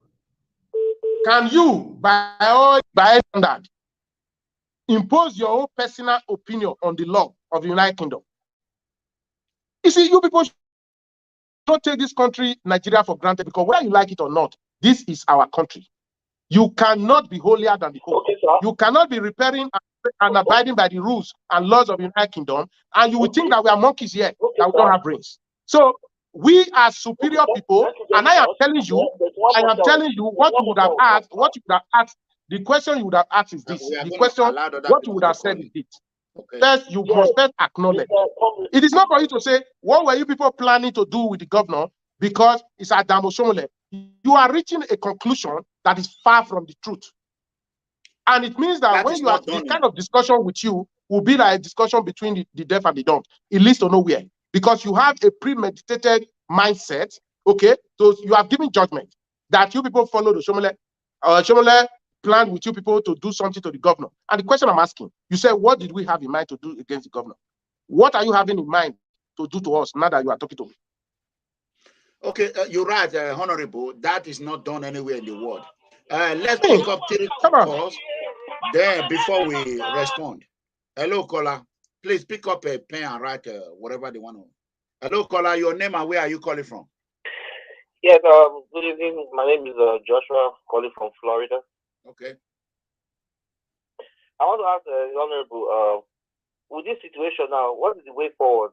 Because you seem like the thing is getting more difficult, so I don't think must move ahead. So what is the way forward? That's the question. Okay. Thank you so much. Thank you. Thank you so much. May God bless you. You know, you have spoken as a person with the Spirit of God. You know, you are looking for a solution, not to cast blames. For me, I also don't want to cast. Can we take 2 more calls before you respond, please? 2 more calls. Hello, caller. Your name and where are you calling from? My name is Ada. I'm calling from the United States. I'm calling from Washington, D.C. Okay. What is your... Go ahead. Please, I want to ask that Honorable. Can I use broken? I don't want to let me. Use broken and not be broken as they speak, so not be tested. Okay. Go ahead. Okay. My brother, I did follow your program comrade, Ranomiwo. Yes. Thank you very much. God will bless you. I want to ask that Honorable Osifo, very brilliant man. The time I pray for Benin, and see the work when they do. When this thing, when they escalate, they go far. Why in a command, as he talk, I dey follow you since, as he talk, say, in a man of truth, he will fight for the people, he go fight for a constituency. Why in a command, go meet them, make them swear down in, follow those two other House of Assembly members, when command. Why they go sit down with Oshomole for Abuja? Now Oshomole vote them in there. Why he not go, make them see say the governor really hot her, or the governor do anything to them, whether he not go see beneath people go the yard. Why he not go? Okay, that's Okay. another question. Okay, let's give you the opportunity to answer these two questions. Yeah, let me answer this. Let me answer this question first before I even answer the other one. Okay. He asked question. He said, when you can't see the way things be, why you not come out? I be not so. Now, if you follow this program since, my brother, you go realize that. Thank God you say now United States of America, Washington DC. Now you day. Waiting bring United States of America and other climes of the world to where they are into. Now integrity. Nobody test election and win in the United States of America if you don't get integrity. That's the truth. They don't care about your money, but they care about what you can do and your lane of integrity and your ability to stand your ground and say it even if you will suffer. That is why they said America first. With your question now, you go only encourage people. May they continue just to go when they give them money, they go abandon their primary responsibility, provided we are just there. I am not a politician who will say that I'm not in politics just to ride black jeep and put money for my pocket. Let me also tell you, the thing that has happened that I've explained since, even if Washington talks say you want to go, I beg Mokuna let me come. They're not going to let me come. That is why we are in court. I want you people sometimes to be able to commend people where get the character, where get character and content. Let me tell you, not be me spend my money for election. Ochomole, not give me money, now me spend my money. So when you judge, you conclude the way you should conclude just as why will not follow Ochomole? The question I'm asking is that they go do unto you. If I be your brother, now you want me to take bribe and sell the wounded people. The question you should be asking is that even the people where they there now, Oriomo, now this is our brother for con. What is happening in Oriomo? The people there are only collecting salary and driving black jeep, and it does not impact on their people. Is that the kind of life we want to live? No. That is the question. So for some of us who campaign, listen, when I was campaigning, I told people, I say, look, anything that will make me shortchange my people and go there and just take money that is not due me, count me out. In my words, I will not sell anybody to buy my future. And I'm the one, I calculate myself, my action against the template and the advice that I give. I get where I write the pool right from day one. If you want me to release, I will release my press intent where I release when I come into this race in 2018. And you will check that everything that I said is there. Everything that. So the question is, why you not go join them? Not they do follow, just to bring your people come back. How the salary where I want to receive? Listen, the salary where me want to receive, I want to develop my people. I could have gone there just like you talk. As he gives some of their car, he give them money, those people where they go. How does that change? Road not there to reach my village. Then when I go there, the car safe, I not carry and reach there. Who are we deceiving? Who? You say when you were in Benin, you followed my progress, and you know that I tried where. Okay, yeah, you can't see say suddenly I can't change my character. I'll change my character. You deserve me not like money. I like money, but I don't like money where they hang for person throat. I'm telling you.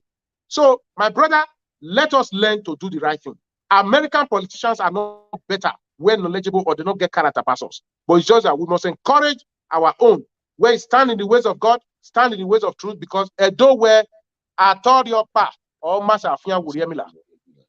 Okay, that's good, Honorable. I want to quickly say this before caller, hold on for a second. Hold on. I want the ways of truth because You see, somebody asked a question just now. Let me quickly respond to this. He said, what is the solution? And I said, God bless him. This is not really the time to apportion blame. It's not my character to push blame. But the truth is that if we didn't want settlement, we will not go to court.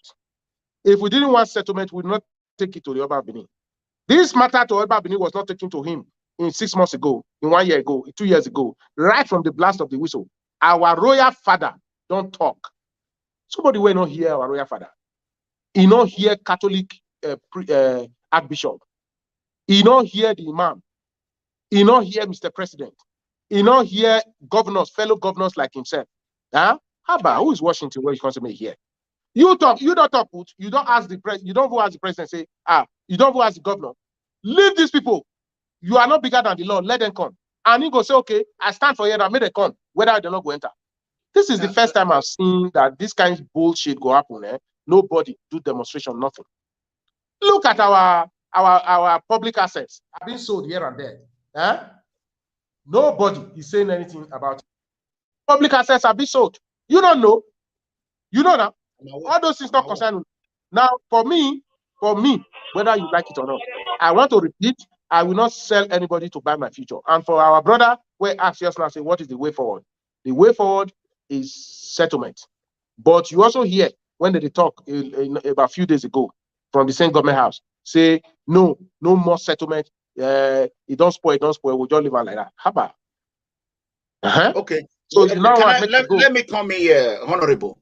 Caller, the good people of can you name this local government constituency that were not inaugurated? Do you have the 14 local government in your head?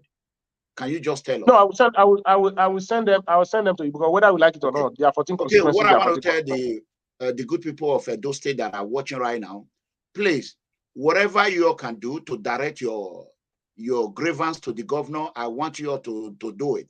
Instead of just questioning, we want solution. My brother, I'm tell you, you see those house. Thank God, Pedro, Dr. Don Pedro, my brother, great guy. Thank God, a few days ago, he released video, voice or whatever, and said, look, we'll talk through this thing where they happen to for those states, not good. Dr. Pedro, don't face me for channels and several stations. I want you to listen. We have to pick this call, please. We have to pick this call. Hello, caller. Hello. Mama H, go ahead. From California. Okay. Mega. Good evening, Honorable Osifo. Good evening, ma. Yes. Okay. My question is, I have heard what, although I came in late, I've seen what others have been asking. I want to answer that, a brother who said he is from UK. How could you be in UK and you are having a discrimination act against a leader, and you are saying you are in UK, where you proclaim about equality, and yet you are referring to why did you follow Adam Moshomole? Honorable Osifo, your dignity alone has paved way for you, because none of us are blind and not all of us have ears to see. Like you said, Oridora Oba has spoken. The federal government, Buhari, has spoken. The government of Edo State has refused. So you have nothing to do apart from your dignity that will pave way for you. Amen. Recently, I saw a group of honorables going to Brekete family. I thought that would be an end to this situation, because I even had Esquire or John, Mr. Osaro Ogie. He even said you people should come, that things will be settled out. I thought this is going to be resolved immediately on that day. I'm really surprised seeing you now again speaking about this issue. And people should learn how to speak the truth. Say the truth and let the truth set you free. If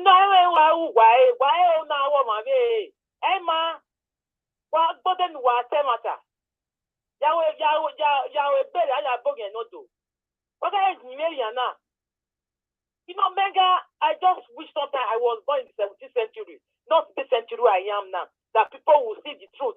They can't speak because of their stomach infrastructure. Thank you very much. Thank you. So now, what I was trying to say, where that is falsehood and truth. if they are to engage in a race. Huh?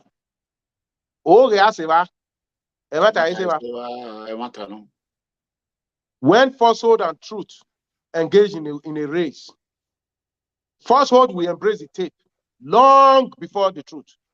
But the good news is that no matter how long, truth will eventually get there, prevail. Where falsehood becomes weak, truth becomes stronger. Okay. The means of God grinds slowly, but it grinds exceedingly smooth. So, look at Dr. Pedro, great man. Dr. Pedro and I, we have engaged each other in several national TV channels, AIT, name it, on this matter. But he was busy defending his brother. I know, he's your brother. They say blood is thicker than water. Do you understand? As though we were the ones who were faulty. And like he would say, Washington, you are very intelligent. You know, I love you so much. And all of that. But that's not the issue. The issue is that tell your brother that what he's doing is wrong. But only a few days ago, you heard when he came out to say, we cannot bear this thing anymore. Because whether you say the truth or not, it's becoming embarrassing, the situation in Edo. We thank God we are alive to witness that. The same man who said all that he said in defense of what the brother did also came out later to, this thing is becoming too much. I need to come out and say the truth because time is going. Are you hearing me? Yes. Now, it may also interest you to note that out of these 14 constituencies, there are 10 constituencies in Edo South where the government come from, which, of course, Pedro also complained about, that there is marginalization for the Ununos Edo. At the end of the day, out of those 10 constituencies, seven, which is in the grade of A's, they are not allowed to come into the house, including those that are representing him in his own constituency in Iroredo East. How bad can that be? Am I also the one who asked him to go to, when he left our party, he now went to also suspend the man that is representing him in the federal constituency, Dr. Obedeyama? Am I the one? No. Am I the one? No. Am I the one? No. Okay, so if I am not the one, if I'm not the one, what he did to me is what he did to Comrade Adams Oluwachimo, who helped him. He's also the one that he's doing to Danobi, and he's also doing to Obedeyama. Am I the one? Are we in the same political party? No, we know the history of the government. When he was in APC, he did everything that he's also doing now in PDP. Then the PDP were clapping for him because in Nina Turner, some of these people that are also clapping for him today, always who are also anybody where he talks, say what he got to us, he good. The one where they do it for body, he go back 10 times for what he got doing to us. All right, Honorable. Let's pick up this call. Hello, caller. Your name and where are you calling from? Yeah, Mega. Okay, Comrade Onaize, go ahead. Oh, they're gonna cut you off. It's not a direct call. They're gonna cut you off. You have to call on direct, Comrade, please. Hello, caller. Hello, good evening, Mega. Yeah, your name and where are you calling from? I'm Elvis calling from France. Okay, go ahead. Good evening, Honorable Washington Osifo. Good evening, my beloved brother. God bless you. Hello?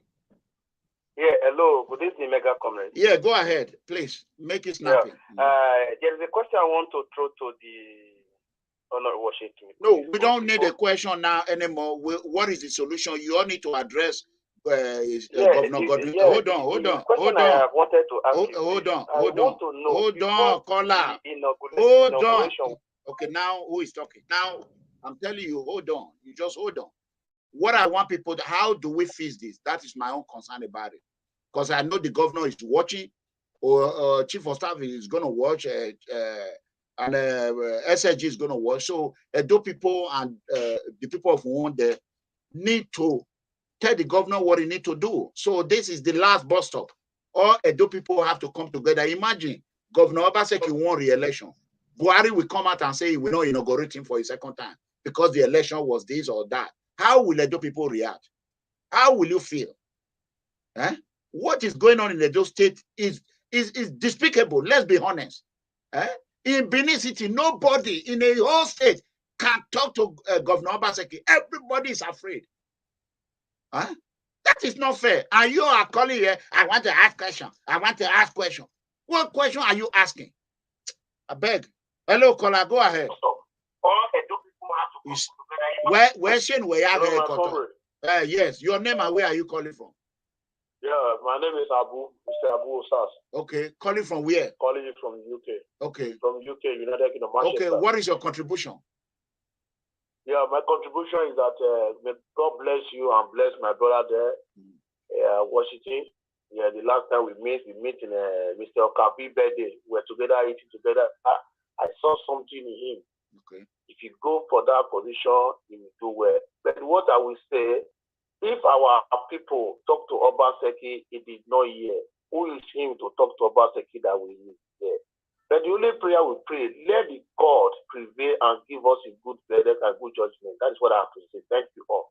Okay, thank you. Let me quickly say something. The only thing Governor Obaseki listen to is social media.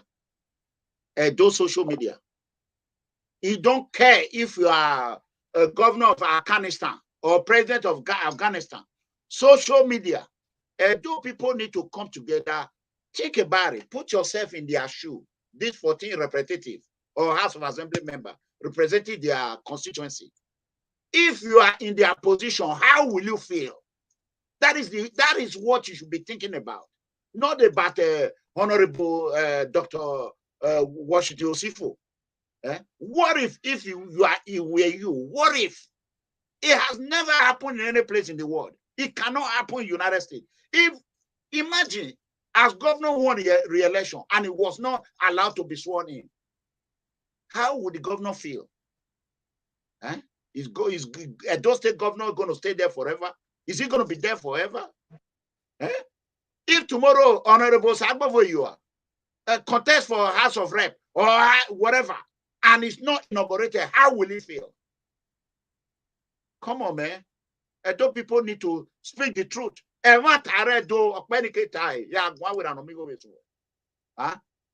brother have come here to speak to his people. And here you are, people are defending. What is the governor doing? What is he doing in Edo State right now? Tell me one highway, one landmark project that the governor have started, laid the foundation on and completed for almost 8 years is going. Nothing. Then you have all these people calling, asking irrelevant question. Why did you follow? Is Oshomole the governor now? Are we talking about Oshomole? You people have brought Oshomole down from chairmanship. What have you gained in it? So we are not going to be, I'm going to allow you people to call and tell the governor to call them, the 14 member, and inaugurate them. He's afraid he will be impeached. What have the governor done? Why is he afraid? This was orchestrated from the get-going. He planned it. And the political cabal that planned all these things, they are going to face the consequences when time comes. Let me answer this call right quick. Go ahead, caller. Please make it snappy. Okay. Your name and where? I'm calling from the South by name. Thank you very much. Where are you calling? Where are you calling from? I'm calling from Sweden. Okay, Sweden. Go ahead. You see, these people calling and asking some a question I don't really understand. For the governor to pick people from their home, a whole honorable will be inaugurated with short knicker. That is crime to humanity and crime to the state alone entirely. So that is where they should be asking the governor, what did you have in mind before you pick such action? Taking people from their house and inaugurate them in the night. In a house that is constituted of 24 men, taking 10 out of 24. That is all these questions they are asking this honorable should be thrown to Obaseki. Why? What was in your mind? What was your intention? What did you have in your mind? Do you want to hold those states to yourself as he's doing now? And that is what is happening. And everybody is seeing the record and is playing. Obaseki owns the Edo State. Is there as it's like he has bought the Edo State and he can control it wherever he's shooting. All the industry he made on the ground that you don't even know how they came about, he starts telling them and nobody is talking. And look at the people that even vote him to power. Fulani are killing them. He went to a meeting with the Southern governors. They come to a conclusion that they want to sign as the open grazing law. The rest are signing, but this man refused. Instead, he called for meeting, town hall meeting. After that, he went to Abuja. But when he wanted to bring the issue of vaccine, he didn't call people for town hall meeting. He just bring the issue and just bring the law and say, without vaccine, you cannot come to the secretariat. So those people are not seeing this right. They are not seeing it on the wall. They are not seeing it. I don't know what they want. I don't know. I don't know. Look at everything. Even to his brother, he's confessing that the way those state is going on, he needs to speak. And some people will still come here and start asking a man that contests election with his money, a man that went there to represent his people, and his mandate has been denied. And then you will come and start asking him questions. Irrelevant question. Understand. Yeah, I'm ready to go to. A boy in London. The man in London. Okay, thank you, caller. Let's answer this call. Yeah, hello, caller. Hello, lower the one you are using to watch me. Hello, caller. Hello. Lower the one you are using to watch me. Hello. Yes, your name and where are you calling from? My name is Ambassador Zachary. I'm calling from Canada. Can you repeat from Canada? Go ahead. Yeah, my name is Zachary. Okay. It's honestly what is happening in those states. Basically, has almost turned those states to an authority conquered. The people, they are not cowards. They should come out and tell us what is doing is very, very wrong. I can tell be in a situation of national assembly where you have to become members. How can you inaugurate 10 yet for the outside? People are not coming out to ask about why is doing that. No protest. You can see what is happening in this state now. We don't have national assembly. There's no local government chairman. It's just going here to say that if an empire is running. People, when many of the people should come out and tell us that what is doing is very, very important. So it's not going to become forever. It's not going to become forever. Look at who the PDP is. He came to PDP and said there was a problem with PDP. PDP today is not as the same kind of PDP we used to have. There will be around 40 years and stabilized for 40 years. You know, back when he came to PDP, there is crisis of crisis. The crisis is starting with PDP and not the crisis to PDP. You know, it's not good. People should come out. When we need people, we have a lot of eminent people in the state. They should come out and condemn what the party is doing. It's very, very wrong. It's wrong. Okay. All right. Thank you. Let me answer the second call. Thank you. Hello, caller. Your name and where are you calling from? Can you lower the volume of the one you are using to watch me, sir? Hi. Hello. How can you just call? You will just be, I think the call is from Nigeria.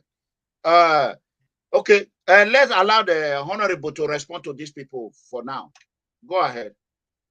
Well, I want to thank them. I think what did they talk? Now I be say they're surprised. Say some people still they call. They'll ask, say, why you not do this? Why you not do that? What you be get for mind to do to the governor when make the man not swear you in? They ask me what I be get for mind. Huh? Now we take this call. Let's see. Hello, caller. What no kedo to Nigeria till now. Hello. It won't pass a Go ahead. Here, beg a table talk. Where a table talk here, okay, guess what? Disrupt here. Go ahead. So for me, you know why those people where they talk just now say, why, particularly that one we're saying the UK. I don't sure say that UK day. That's why I tell her just now. You call ye and the boy go to our when the kid no. Okay, now that thing when they talk just now. Was it that where animal that we are bush people. When we were here, as you be just now, at the introductory stage of this program, I tell you, I say, look, you were there now. The members of your family in number, both your papa side, your mama side, because egbene up your man, era iye obopa, era iye obopa, inu yani, wama se 0.1 nore ewebo, yani kebo, yani the fact that we're able, where you are see, or mammy will have a bag to already, so this is what I want to do. Any no guan where we actually have a coin or we got to ye, we got to have a coin or we may no matter go. We got to have no feel we may deem a dead or going no way. Do you know right? Let's pick us on call. We have a caller. Your name and where are you calling from? My name is Ambassador JP Ogra. I'm calling from Austria. Ambassador JB Opera from Austria. JP Ogra. Ogra from Austria. Go ahead. Okay. Yeah. Mega, I want to thank you so much for inviting Honorable Osifo to your situation room. You know, this man is a man of the people. Oh. Honorable Osifo, we know who is talking. He's a man of the people, and I would like to tell him from my heart that he should stand firm. You know, stand firm, and everything will be okay. You should not listen to people that are talking, people that are going back instead of going forward. We have to plan for the future. That's all I have to say. Okay. Thank you so much, sir. Thank you so much. God bless you. All right. Hello, caller. Your name and where are you calling from? Hello, caller. Hello, caller. Hello.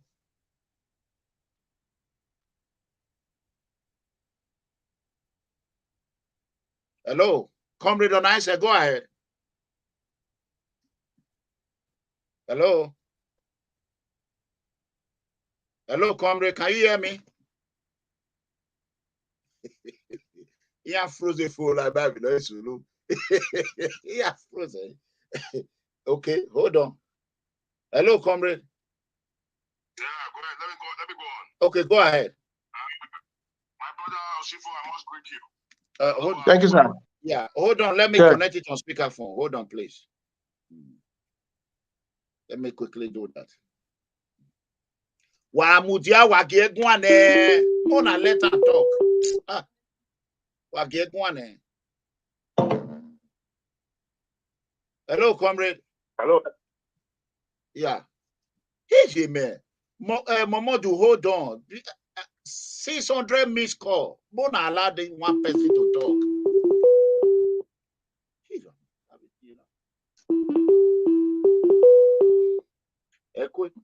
Hello. Hello? Yes. Good evening. Yeah, good evening. Your name and where are you calling from? Mamadou for South Africa. Okay, go ahead. 2 minutes. Honorable, good evening. Good evening, sir. I just want to contribute. Those are our people who are calling, who told themselves they are in Europe, they are in UK, whatever, that they are calling to this program, they are talking whatever they believe is good for them to say. They are not going to ever see the light of truth in their life because those people, they are useless. This is how Obaseki deceive them, and they deceive themselves also. That even till now, they are still deceiving themselves. They will never see that what Obaseki did was a wrong thing. But if they said Edo State is safe, is good, they should come back home and come and stay there. I believe even their parents now, they can't go to farm, they can't go anywhere. All of them, they are not safe. If then they say they believe where they are staying in Europe or in America, wherever in the UK, that is how the government there, they are ruling people. They should go back to Obaseki to go and stay with Obaseki in Benin. They know what Obaseki did is a wrong thing. Now they are still complaining, they are still supporting, asking stupid questions. I don't know what they are doing. Because to me, we don't have youth. Our youth, they are west. We don't have youth in the state. Some of our youth in Europe, their brain is dead. They don't even know what they are doing. They are calling. They are not benefiting anything from Obaseki. Nobody can speak to Obaseki. Obaseki believes he's a god. Now election is coming again. They're still going to campaign behind Obaseki to go for Senate or to go wherever he want to go. And all of the Filishabu, they were the master planner of all of those jobs. They did all those things to make sure those people, they were not inaugurated. This rain is going to beat all of them. Their time is coming. They are going to reap whatever they sow. We know the game they play. I'm from Edo North. I know their story. I know their history. Whatever they did, we know them. All of them, they will suffer. And let other people to speak. Thank you very much. All right. Do I take more calls, Honorable? You have time, right? Do I take more calls? Yes, please. Okay. Hello, caller. Your name and where are you calling from? Comrade. Yes. Good afternoon. I called before. Okay. From Washington, D.C. Okay. Let me speak broken. I don't want to speak the name. Let me use broken. I'm begging you in the name of God. Use your platform. Let all of us come together. Edo is one. Let us see how these people can return back to the House of Assembly and help their constituency. That's what we are doing now. That is why we want people to talk to Obaseki instead of directing question to Osifo. Let everybody forget calling in and blaming the governor or blaming Washington Osifo or whoever. Let bygone be bygone. Let the governor please bring these people back so that they can do one or two things for their constituency. You started. Talk to the governor direct. You talk to the governor direct. Governor Obaseki, I pray God to beg you. Not only God, I get life. Leave these people. No matter what they do. Nobody will know they commit. But at the end, if you ask for forgiveness, you forgive them. I beg you. Leave them, let them come in so that they could still contribute, do one or two things for their constituency before the tenure end. That is my message to the governor. Thank you. All right, thank you. I think we have Comrade Umario. He's been calling since. Please, if you are calling on WhatsApp, they're going to cut off your line. I'm not the one. Hello, caller. Your name and where are you calling from? Hello. Lower the one you are using to watch me. Hello. Where's your where are you make a talk? Hello. Yeah, your name and where are you calling from? My name is Zachary. I called in from Canada. Okay, go ahead. I want to really commend Ramamigo. What he's doing a very marvelous job. Okay, thank you. The honorable member, Osifo, who is right there, is a man of truth. All he has saying this program is just carefully listening. All he says is just the truth he's saying. But just wanted to be patient. If you know that there's no man who's an island. Okay. So perfectly today is governor, tomorrow is not going to be governor. Cannot be governor forever. I don't know if he really worships God and he has fear of God, all he's doing in the state now is not supposed to be doing it. I watched some days ago the campaign they went to a place in Benin called Yoba. When the people started talking, they said there's no roads to go to Yoba. What he said he's not going to talk too much. I'm telling them that before the end of that year, that road in Yoba is going to be constructed. As I speak to you today, the Yoba road has not been constructed. All the MOUs they have been bringing to Edo State, nothing has materialized. Twice he has brought the vice president to Edo State to lay a foundation. Foundation to where? Nothing is happening. People like us, we left Nigeria to come and see you can see what's happening in Canada. People should talk to him. It's not we protest for him. It's not supposed to be a dictator. It's even like a dictator now. If you listen to the voice of the people, why can you send 40 people, 40 members and say that we do inauguration at the night? One of my friends who went for that inauguration was shot the car. Can you go for inauguration with shot the car? People were coerced. It's barbaric. What he's doing is very, very bad. When many people should talk to him, so that he can let these people go and be sworn in, so that he can still represent the people. How can you allow so many constituencies not represented up to now? Nobody is saying anything. Even the author of Benin has all respect, has spoken over the truth to him. The Bishop of Catholic has spoken in eminent people. The president of the country, the National Assembly members have spoken. Okay, caller, hold on, caller. Let me quickly pick this call. He's been calling for more than 10 times now.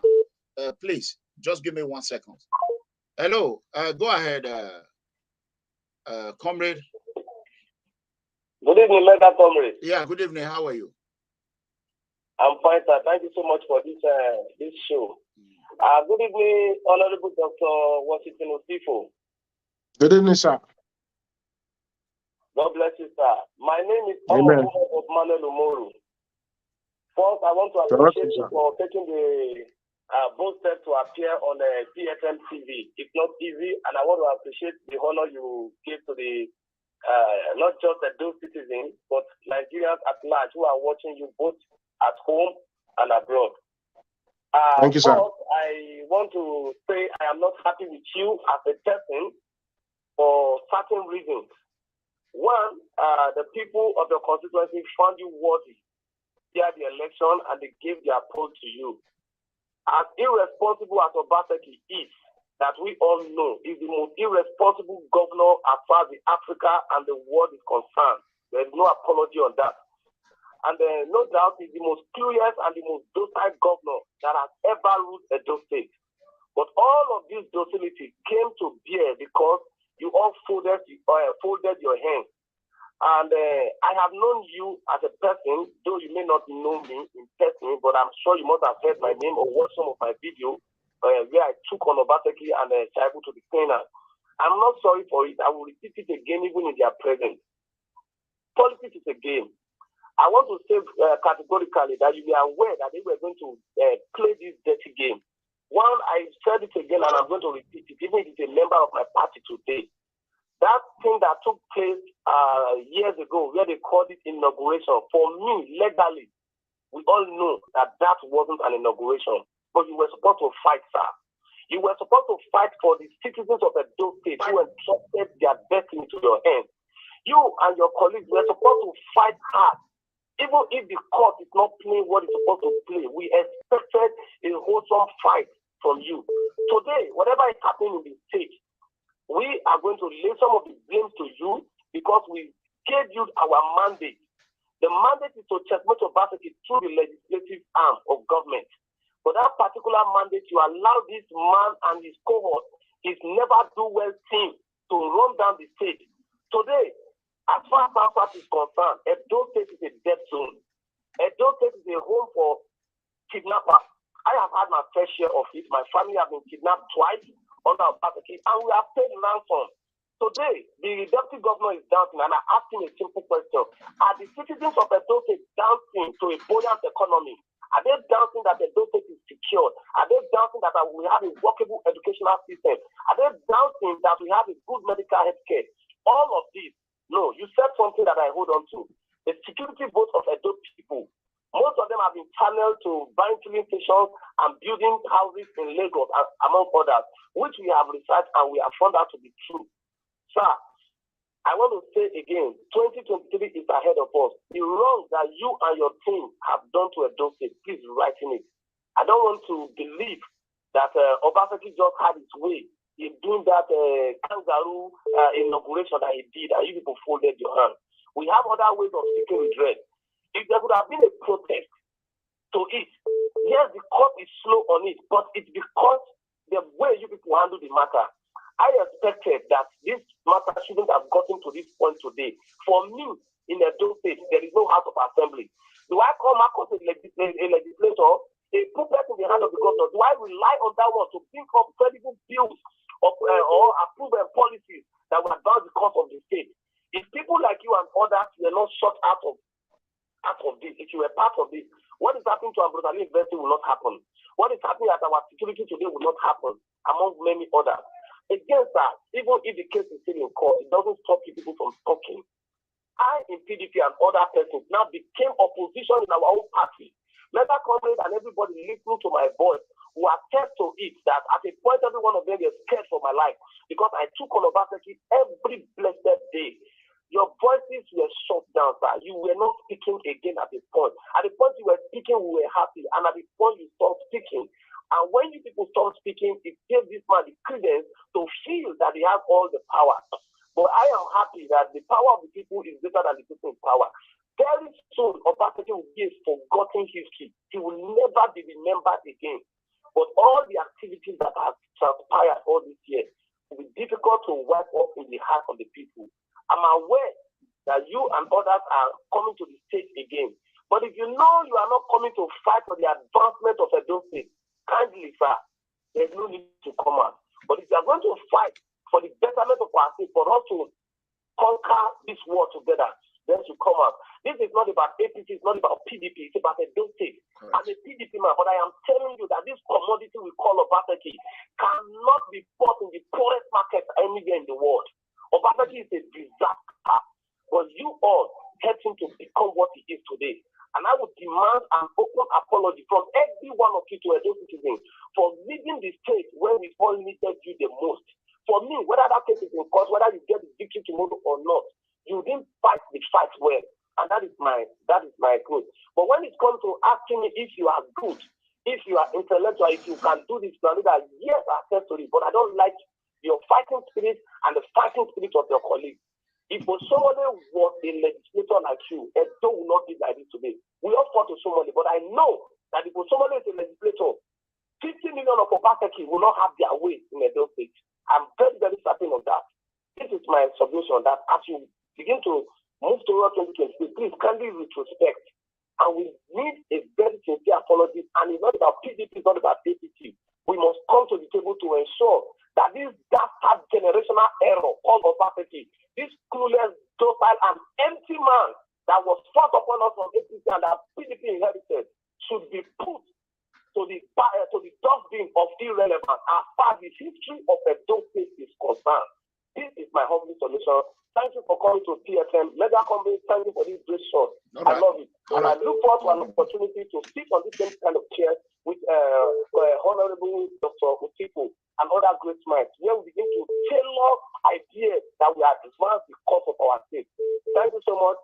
And in your pursuit for House of Bread, I wish you well, and you will meet us on the field, sir. God bless you. Thank you, Mega Company. All right. Thank you. Okay.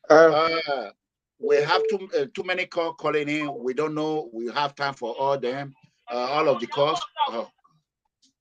So please, we are going to hear from the Honorable. There we go from there. Go ahead, Honorable Dr. Washington Osifo. Yes. At the risk of sounding immodest, I want to say that I thank everybody that has made one statement or the other, irrespective of what some said that probably didn't resonate well within some structure. But my position is that everybody will have a say. The reasonable minds will do what is just, fit, and proper.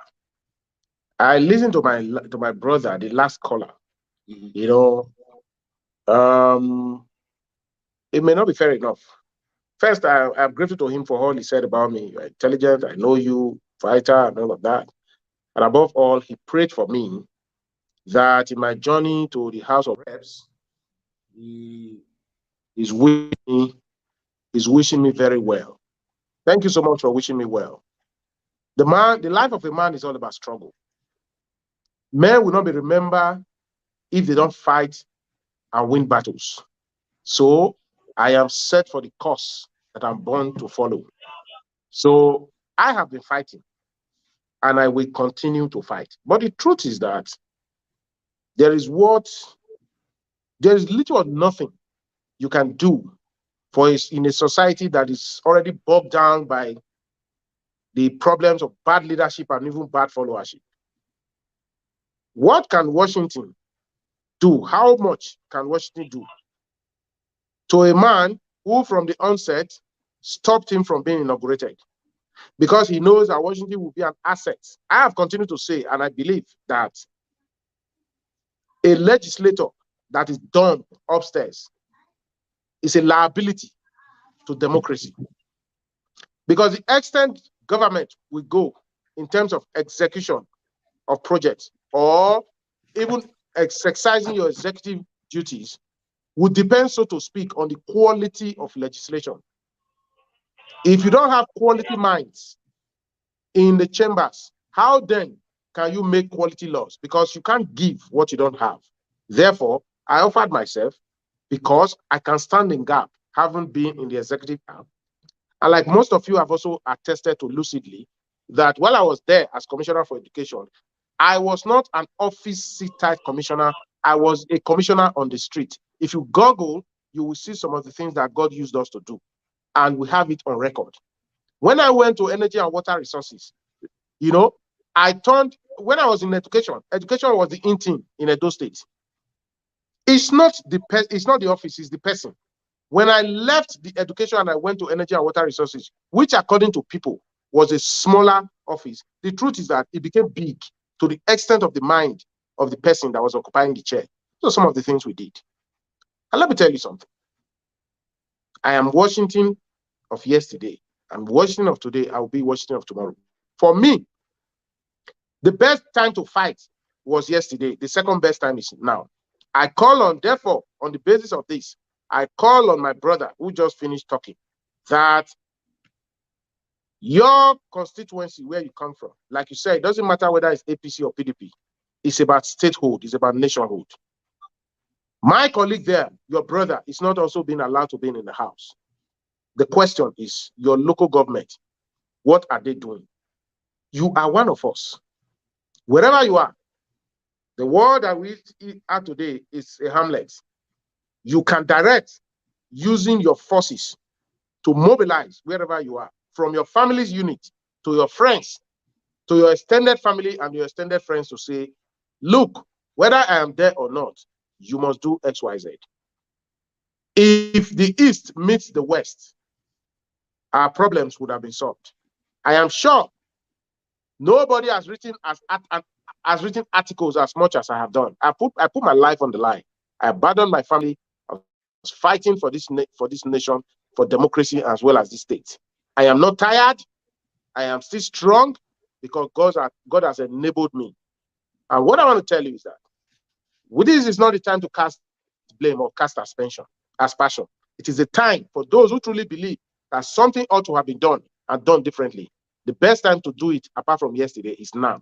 So the question is, those who said what they said, when are we going to join hands together to fight this? Now, it is in Benin Palace that Omanoba Gugwa, Nomaseyo, Oguma Igbe, Isago Igbe, Ebo Igbe, that's just the truth. Now, the Oba is like God to us on earth. He is one of the subjects of the Oba, whether he's governor or not. And you know that if the Oba spoke, he didn't listen. The president spoke, he didn't listen. A Catholic priest in the person of Archbishop, a man of God spoke, he didn't listen. Is it me, Washington, that he will listen to? Don't forget, my access to media are limited. Not like him, who has the money of Edo State to churn out lies on media. But the slightest opportunity I have, whether on channels, whatever, I appear there to preach to the world. And I can tell you that a lot of persons have heard this matter and they have listened to my side of the story and they are still listening. So, thank God you are not just hearing. Thank God you have always followed the history. Thank God the way you narrated and described the person of the governor in your response just now. You don't need to be told that you can't blame anybody if we have not been able to get results for what we have been fighting for. That is the truth. We have fought, and I can tell you, we have been fighting and we have fought a good fight. And I'm telling you, but we are fighting against a man who doesn't have conscience. Now, only yesterday, the palace, it took the palace a war to the palace where he wanted to benefit from the artifacts. Then the challenge was against the palace. Who does that, for crying out loud? Who does that? Washington here has made several publications on national dailies. On my pocket, it's expensive. The list you used to do that, a full page, is 540,000. Go and ask. I have been on channels. I have been on AITs, day and night, fighting this battle. I'm telling you. So it may not be charitable to say that we have not fought. Well, when the bar breaks, the cradle will fall. Okay. When the wall is down, there is nothing, no height than the goat and the hen cannot climb. So it's okay. It's fine. But my indomitable spirit cannot be daunted. And I can tell you, if you say, I'll be bold enough to say the truth, my brother, I will continue to stand on the truth. And I'm telling you, my driving force is that whether you have 1,000 years to live on this on earth, one day you take your last breath. When your eyelids are closed in death and your body is so stiff, nothing will matter anymore apart from what you lived for. So the question that Washington is asking, that I ask myself, that is my guiding compass, is what will I be remembered for one day when I'm gone? And the question is also for you. If we do not contribute our quota, at least in our own ways, my dear, there is nothing we will achieve. When this happened in 2019, we reduced this to a situation of APC versus PDP. The PDP that you said inherited this liability from APC didn't see what we were saying. To join forces to say, we must stand for good. But what was the concern was that let them inherit him and just have a governor. Today they have a governor. Huh? All that was done against APC is not thriving in PDP, and APC is in peace. For how long shall we continue to play politics? When we condemned it then that this was not good enough, Danobi was the only man from PDP who rose up to condemn it, and he's still condemning it today. His works will speak for him, and I'm so proud of that man. For me, this is not the politics of APC or PDP, like you said. It's one policy that has dragged Edo State to its knees. If good men watch and they do nothing about tyranny, they will all go down and they will not achieve anything. That is what is happening. At that time, PDP thought it was just a matter for APC. And they joined him and they were condemning us. They didn't speak the truth. Rather, they were seeking for power. Today, where has it led us to? The walls of the West and the walls of the East, they've all collapsed. And that has given birth to one man who now sit tight in a magisterial sanctity to pronounce death on those he wants to pronounce it, and freedom, if he wishes, to those, which, of course, the freedom doesn't really exist. For how long are we continue to do this? I don't want to continue shifting blames. Look, like I said, I am set for the journey I'm to follow. It is the turn of my local government to produce the next member of the House of Reps. And I think I have the courage, I have the mentality, I have the composition, I have the wisdom, I have the character, and I have the content to represent that federal constituency. I didn't allow my spirit to be daunted. I am strong. I will not faint. I will represent my people because I know what is happening to my people. My people gave me their mandate. They sympathize with me for those who are this part of the truth. And I also sympathize with them because I owe them and I must pay. So for me, like I said, those who think that we are squandered and they are blaming us and staying away from truth, my prayer for them is that what happened to me and to my colleagues will happen to them 10 times. Maybe when they trade, they will not reap. So let them say amen, if that is it. If they really are convinced in their heart, I want everyone what to happened is so, amen. Honorable, please let me come here. We have Honorable. Give me a second. You've been calling for a while now. We are going to take only 3 calls. One from Honorable Okabe. So he's been calling since, so we need to take his call. And Comrade Onaise need to call directly. I promise to call him back in order for them not to call him from WhatsApp. So let's go with that.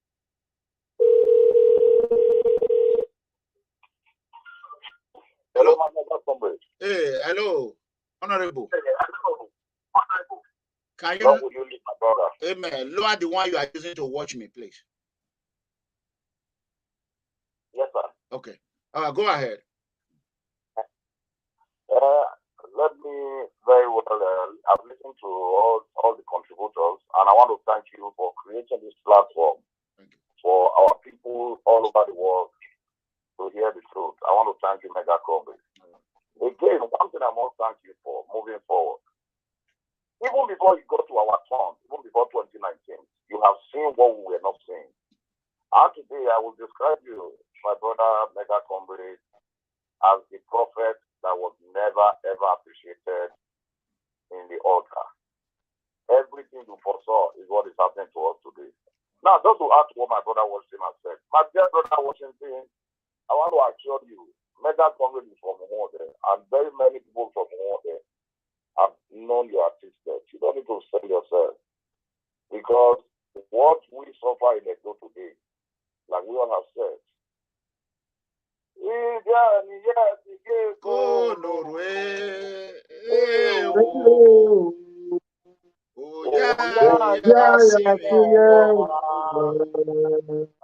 our kingdom is almost going into extinction, arising from the tyranny of one man we all support for.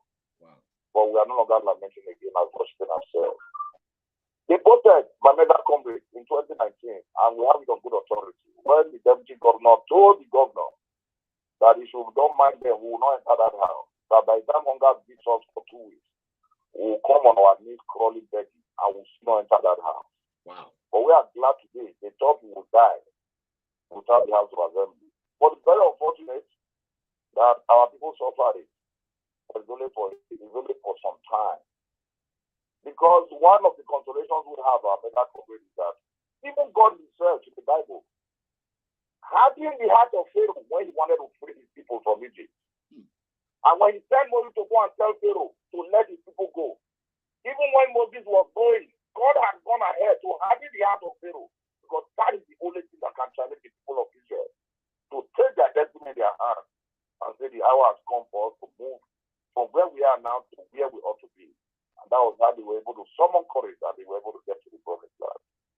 But mega comrade, just to add to some of the things Washington said, have you bothered our people to ask a question? In Edo South, we have 7 local governments. We have 7 local governments in Edo South. How many of us in Edo South have been disenfranchised? The governor had, out of about 11 House of Assembly members from Edo South, he only has 2.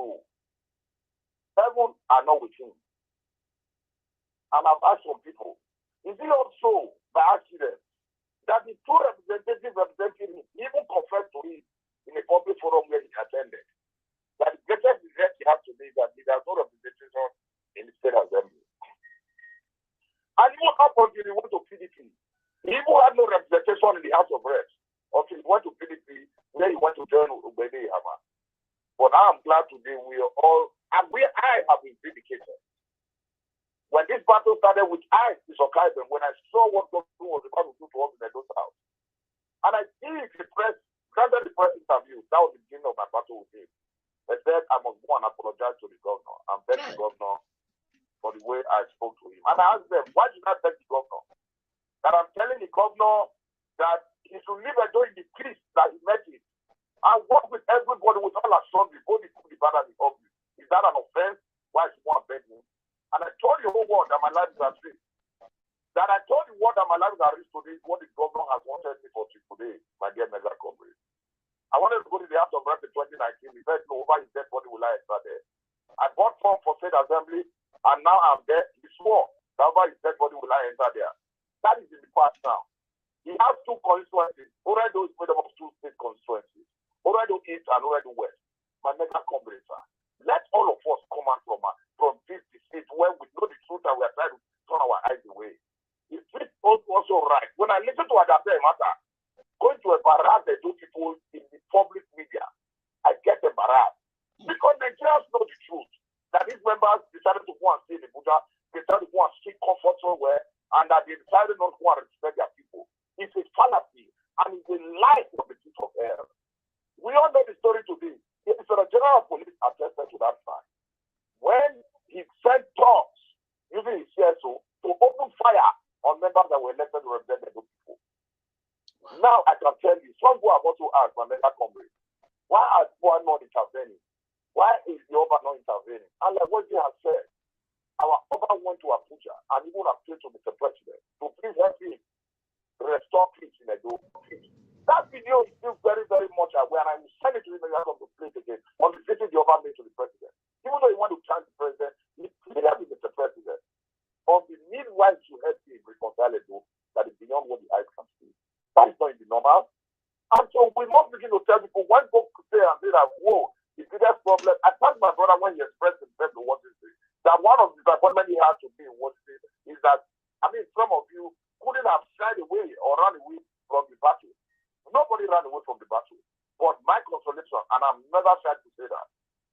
fight and run away to fight another day.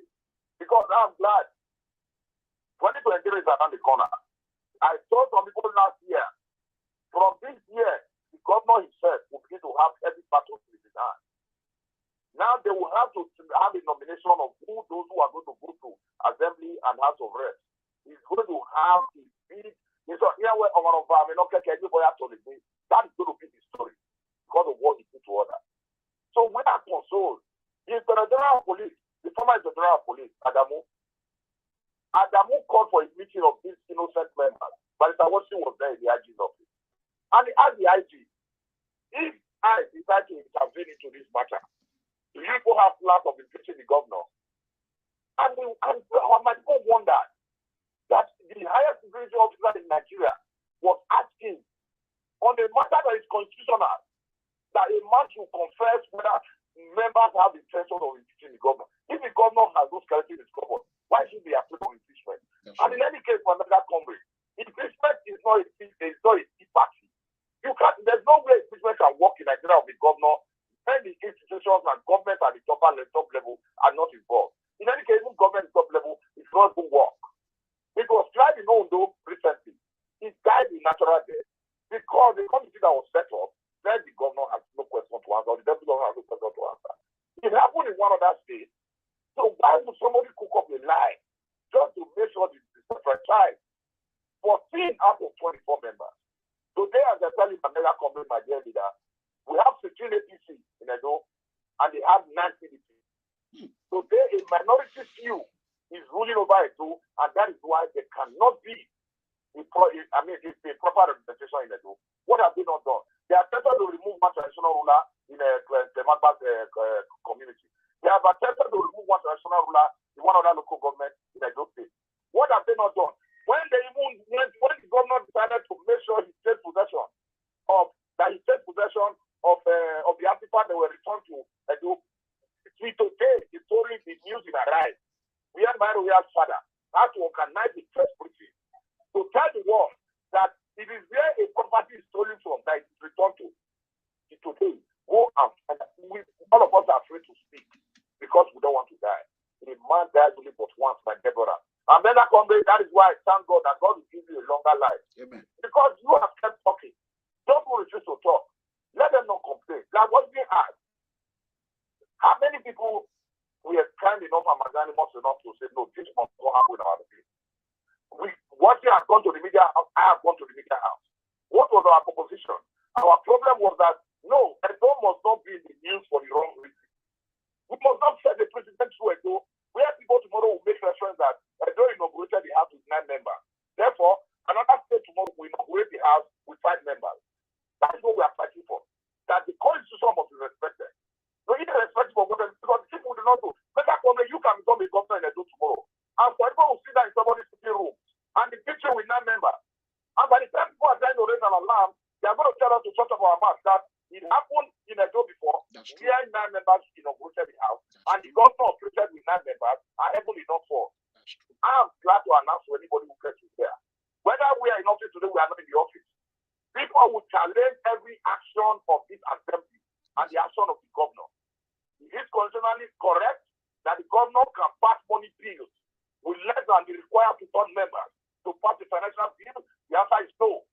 And if that is the case, even my son can take Edo Assembly to the court.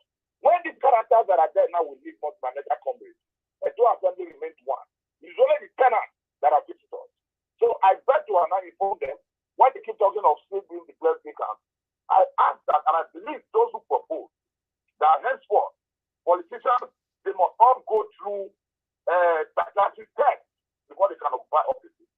Because it's only somebody who has mental problems that will just be running on the street and serve anybody who sits on the junction a quick notice that you come, you are no longer my tenant. I've declared your room vacant. And the man will look at you. Is this man okay? Am I your tenant at the issue? If I say declare our things vacant, and that is why today that I'm down to inform my mega comrades. I have consolation, and they know it's a problem to them too. What they wanted was to make sure declare our things vacant, conduct a by-election for our things, so they can fill those vacancies. But INEC, in their wisdom, INEC understands the import and the repercussions. INEC is our official landlord. It is INEC who has the authority and constitutional power to issue of the said date of return, and that is the tenancy agreement that we have in our pocket today. Until INEC withdraws that certificate of return, which is our tenancy agreement, those characters, they are mere honorable members. In short, they are also honorable members they left in the eyes of the law because the right thing has not been done. So, for mega comrades, I know a lot of people want to come into this program. The IG of police has shown to us that the fear of the governor and what the governor stood on is that these people will not be inaugurated because I am afraid of the numbers. If 14 people move into a house of 24, of course, they will be a majority and they will leave the house. If they leave the house, how am I sure they are not going to impeach me for the claims I have inflicted on them? So what is happening today is just his own fear that, oh, I have watched these people, what I have done to them is unforgivable, and I do not believe they will forgive me. That is what he has been doing. And for some people, we have promised those people, we have gone to some very high-powered quarters where they ask us, is there truly any intentions of impeaching the governor? And we have told them, if you need us to try undertaking, I vowed to some authorities when we went to Abuja. And I told them, when they are so dull to be saying they are in Abuja, nobody can drag us to tell them where we are. Because we are living with people today who have the capacity to eliminate people. See, tomorrow, wow. It's one very intelligent young man who was the principal private secretary to Shimole. Oyerinde was assassinated in Edo. Tomorrow, nobody has the story. The rest of that story tomorrow has not been gotten to. So I will not, it's better to stay alive and tell the story of what has happened. That to allow this character who have the capacity to sponsor talks in less than 1 hour to go and pull down the roof of the State House of Assembly.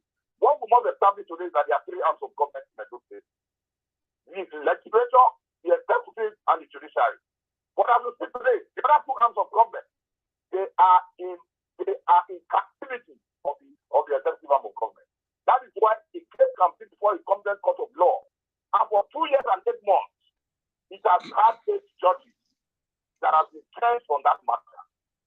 Like what we have said, what we have talked and talked and talked, he has gone to Arise, he has gone to NTA, he has gone to Channel Television, he has gone to TVC, he has gone to Brekete Post, we have gone to Brekete Program, we have gone to even New Benin Market, we have gone to Motor Park to tell the world the true position.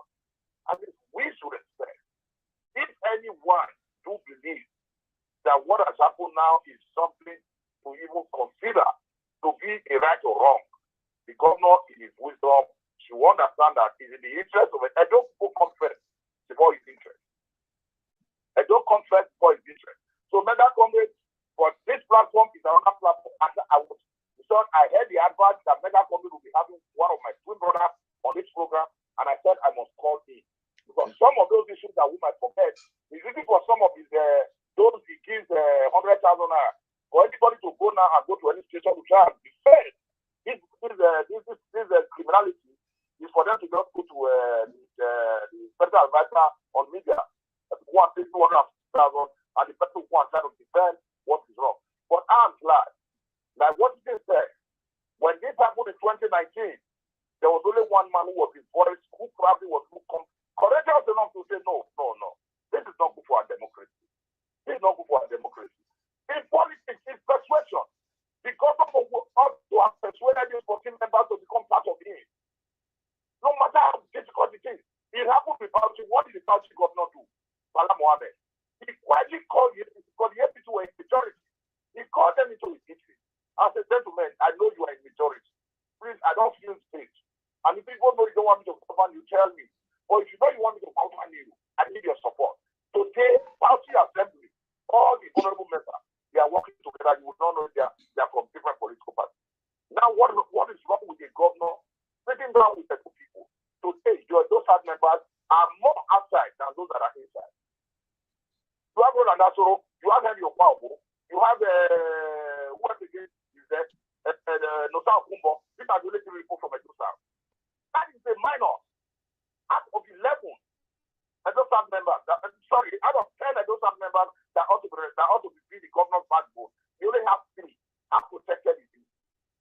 Now he has strangers, he has people from other senatorial districts who are surrounding him. But I am grateful to God. We are getting closer to another boxing ring. I swear on the God that we all serve, on that land that he stands on the land of the Igbo. That this animosity, acrimony they have created between our people, it will end up between him and his deputy governor. Why not two of them will kill each other and we will help them to mourn one of them that died? Because what they did to us is something that is unforgivable and is unpardonable by God. It's not even a bad eye on our vocation of Marita worship people. It is what is inflicted on our constituents. Our constituents cannot talk because of the fear of their house not being destroyed. Our constituents cannot speak because of the fear of not being attacked. However, we must all rise to this evil. Okay. So they are afraid tomorrow that when we are still talking, they believe, oh, we are not forgiving. We are forgiving them. We have left them in the hands of God. Okay. But they have also posted on no account. Only last week here, I got a feedback for a mega comrade that the deputy governor posted in a function when some former honorable member tried to even intervene that you are a former House of Assembly member. As a deputy governor, what role are you playing to reconcile this issue?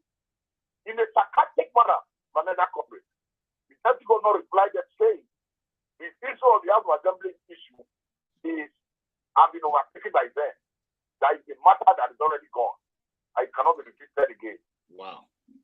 That is how man can play God. Wow. But mega comrades, I want to thank for this time you gave to me to speak. Okay. Because I will not be someone to be selfish, but there are a lot of people who must speak truth to power because I'm saying again, because the governor is a tenant in Edo and is a tenant in government house. And his tenancy is only for the next 4 years. After which, no more. By the time his tenancy is expired, by 2024, I beg to say we shall take inventory of how much damage was done inside the government house, how much innovation was done inside the government house. I beg to rest my case, and may you have a wonderful evening. God bless you, my mega comrade. Yes. May God continue to preserve you for us. 1 second, amen. God bless you, Honorable Kabe. I want to let you know today, this matter, we have not been in it all this while. I can see we're about 3 hours now. We'll be off air in about a few minutes. I want you to know the 14 members, we want to create an avenue for them. Maybe later we can talk and bring them on air. I know one thing, Governor Obaseki listen to social media. And the social media I listen to is those social media. So I think this is the first time you all have brought this issue to the people that elected you all. So I believe one thing that is constant in life is change. Governor Obaseki is going to watch this video today if he's not watching right now, because I personally sent it to him. So, and his executive are going to watch it. And so they are going to think twice because what he did to you, or nobody have done it to him, and it has never happened. And even in Western world, it will not happen. So I will give you a call, and we'll bring all the 14 members to PFN situation room, whereby do people and those that elected them can be able to bring their voice to the air. So thank you so much, and we'll talk later. God bless you, Honorable Kabe. Thank you, brother. All right, take it easy. All right. So, Honorable, go ahead and give them your closing remark, and we will talk and see how we can bring the rest Honorable down to PFN situation room. And this matter we will follow you bumper to bumper until election day. So, and we'll make sure if any of those that are hobbling this horrific autocratic or whatever, or intimidation system of governing, we will make sure that they are not, they will not be elected to any political office in Edo, who supported the Governor Obaseki with this autocratic system of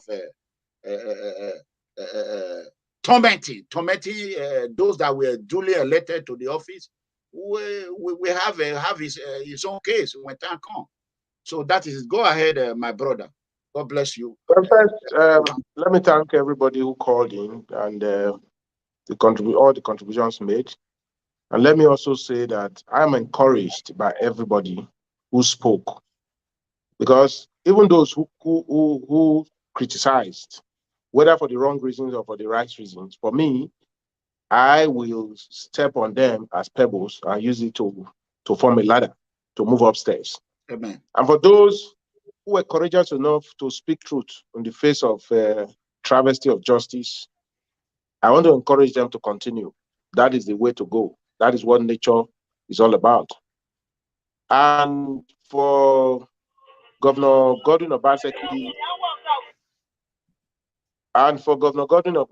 and his co-travelers, let them be reminded that nothing lasts forever. That evil has its retribution. Is a case of whether. It's a case of when, not whether. What it means is that karma has the address of everybody. Mm-hmm. It will come visiting when it will come. And I want to encourage him that this generated heat or crisis, suspicious circumstances that he surrounded himself with, was created by either him or those that are working with him, not for his benefit, but for their benefit. Therefore, it is not too late to do the right thing. As a matter of fact, in life, when you are climbing the ladder of age and you are getting closer to your creator, that will be the time to interrogate your actions and your conscience and quickly do the needful by righting the wrongs. In politics, and when you are in office, when the days are counting and the years are running out, and you are getting to the climax or approaching the door of exit, you must look back, assess your ways, clean up those parts that will not create any good history, reconcile with your people, be on good standing with your people, do good, retribute, and restore where you have to, and at the end of the day, you forgive him and move on. For me, like I said, I'm set for the cause that I'm born to follow. I have talked to myself, and I know by the grace of God, I have fought a good fight of faith. And I still believe in my country, I believe in my state, I believe in my constituency, and I believe in what I can offer. I share in the pains of my people, and I want to continue to be there to contribute meaningfully from my heart, from my soul, to the upliftment and development of our people. There's a lot, that is untapped, that must be tapped to the benefit of our people. Usman Danfodio said, truth, conscience is an open wound. Only truth can heal it. The reason why Edo will continue to be in this pain and continue to, accommodate this wound is because truth, has been knocked out of the circle. We cannot continue to behave like this. We cannot continue to call black white and white black. We must have the courage to speak truth to power. The man dies in him who refuses to speak, even in the face of injustice. So for me, if we don't say it because of us, let's say it because of our neighbors. Let's say it because of our children and their children. Okay? We cannot fix this world, this part of the world, with words. We can fix it only with actions. And that actions can become meaningful only when we join our fists or our claws together to form a ring to say, never again shall we allow tyranny and injustice to reign supreme in our society. Otherwise, on a level, all in a mere way,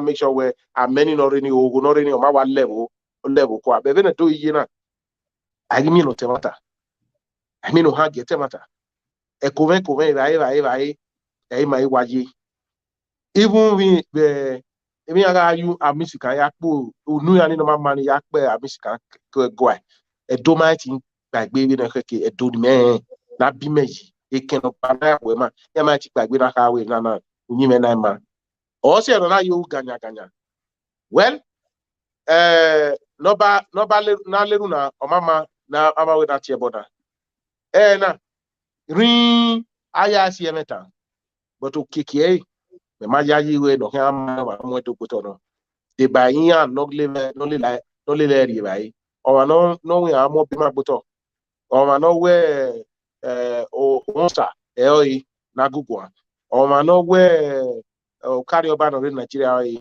o ma no we governors ni hu ai oyi on no way mobile mo to emira emiri ikuonoredo ikuonore ikiamoredo ne ave manatie ano herdsmen or ave izigama ipata iya ya puya gbo awa amuya jaga awi woni iya emega agbon ya magbe maberio.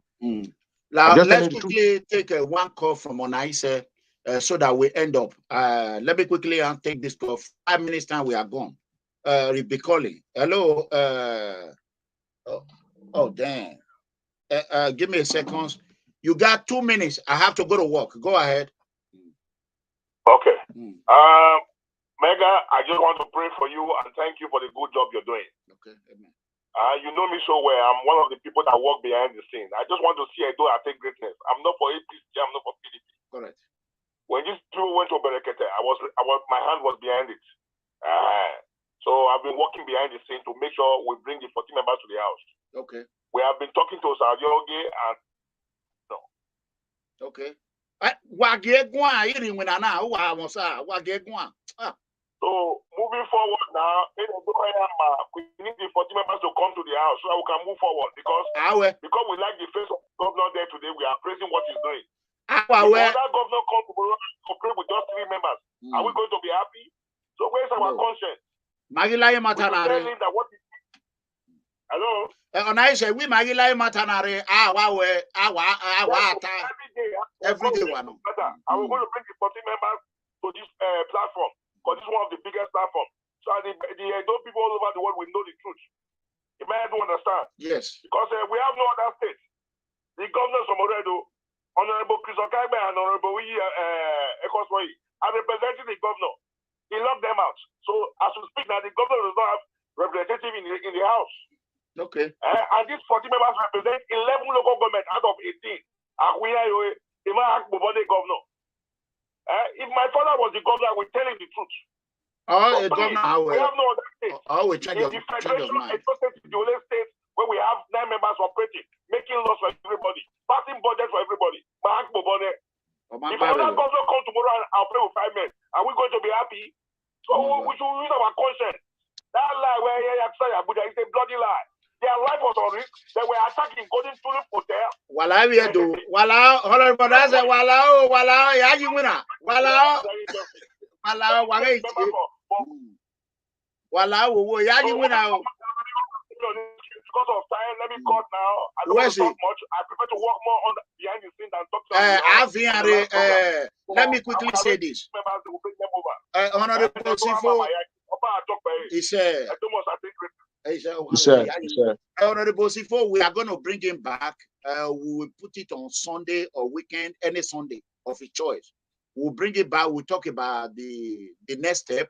And the rest house member that was not inaugurated, we're going to bring them.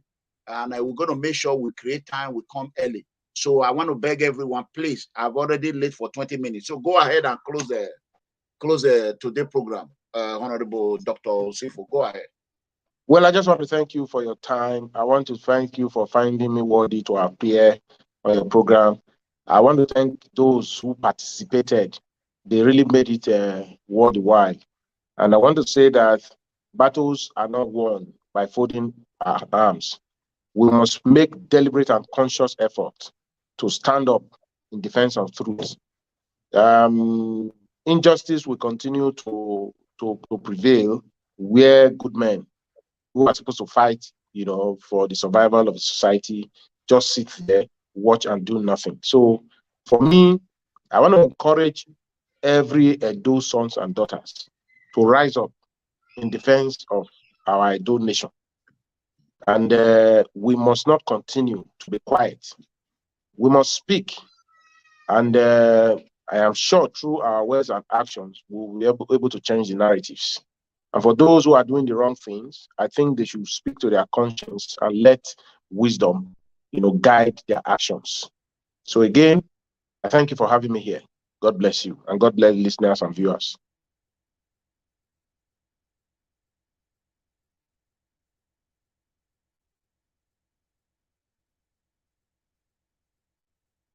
That's the point. Fantastic one. Snap on that. Snap on that. Fantastic. I mute myself. Honorable, I thank you for coming, and I will give you a call. We are going to reschedule another time where we can start from where we finished today. The good people of Edo State, I love you all. Please share this video. I gotta go to work. While I say we're late in there. So, Honorable Dr. Osifo, why you on the PC? Salobo Adebawe, you are a good man. So take it easy, okay? Where say where? All right, God bless you. Thanks for having me. All right, thank you. Thank you. All right. Thank Bye, you. One love. Thank you. All right.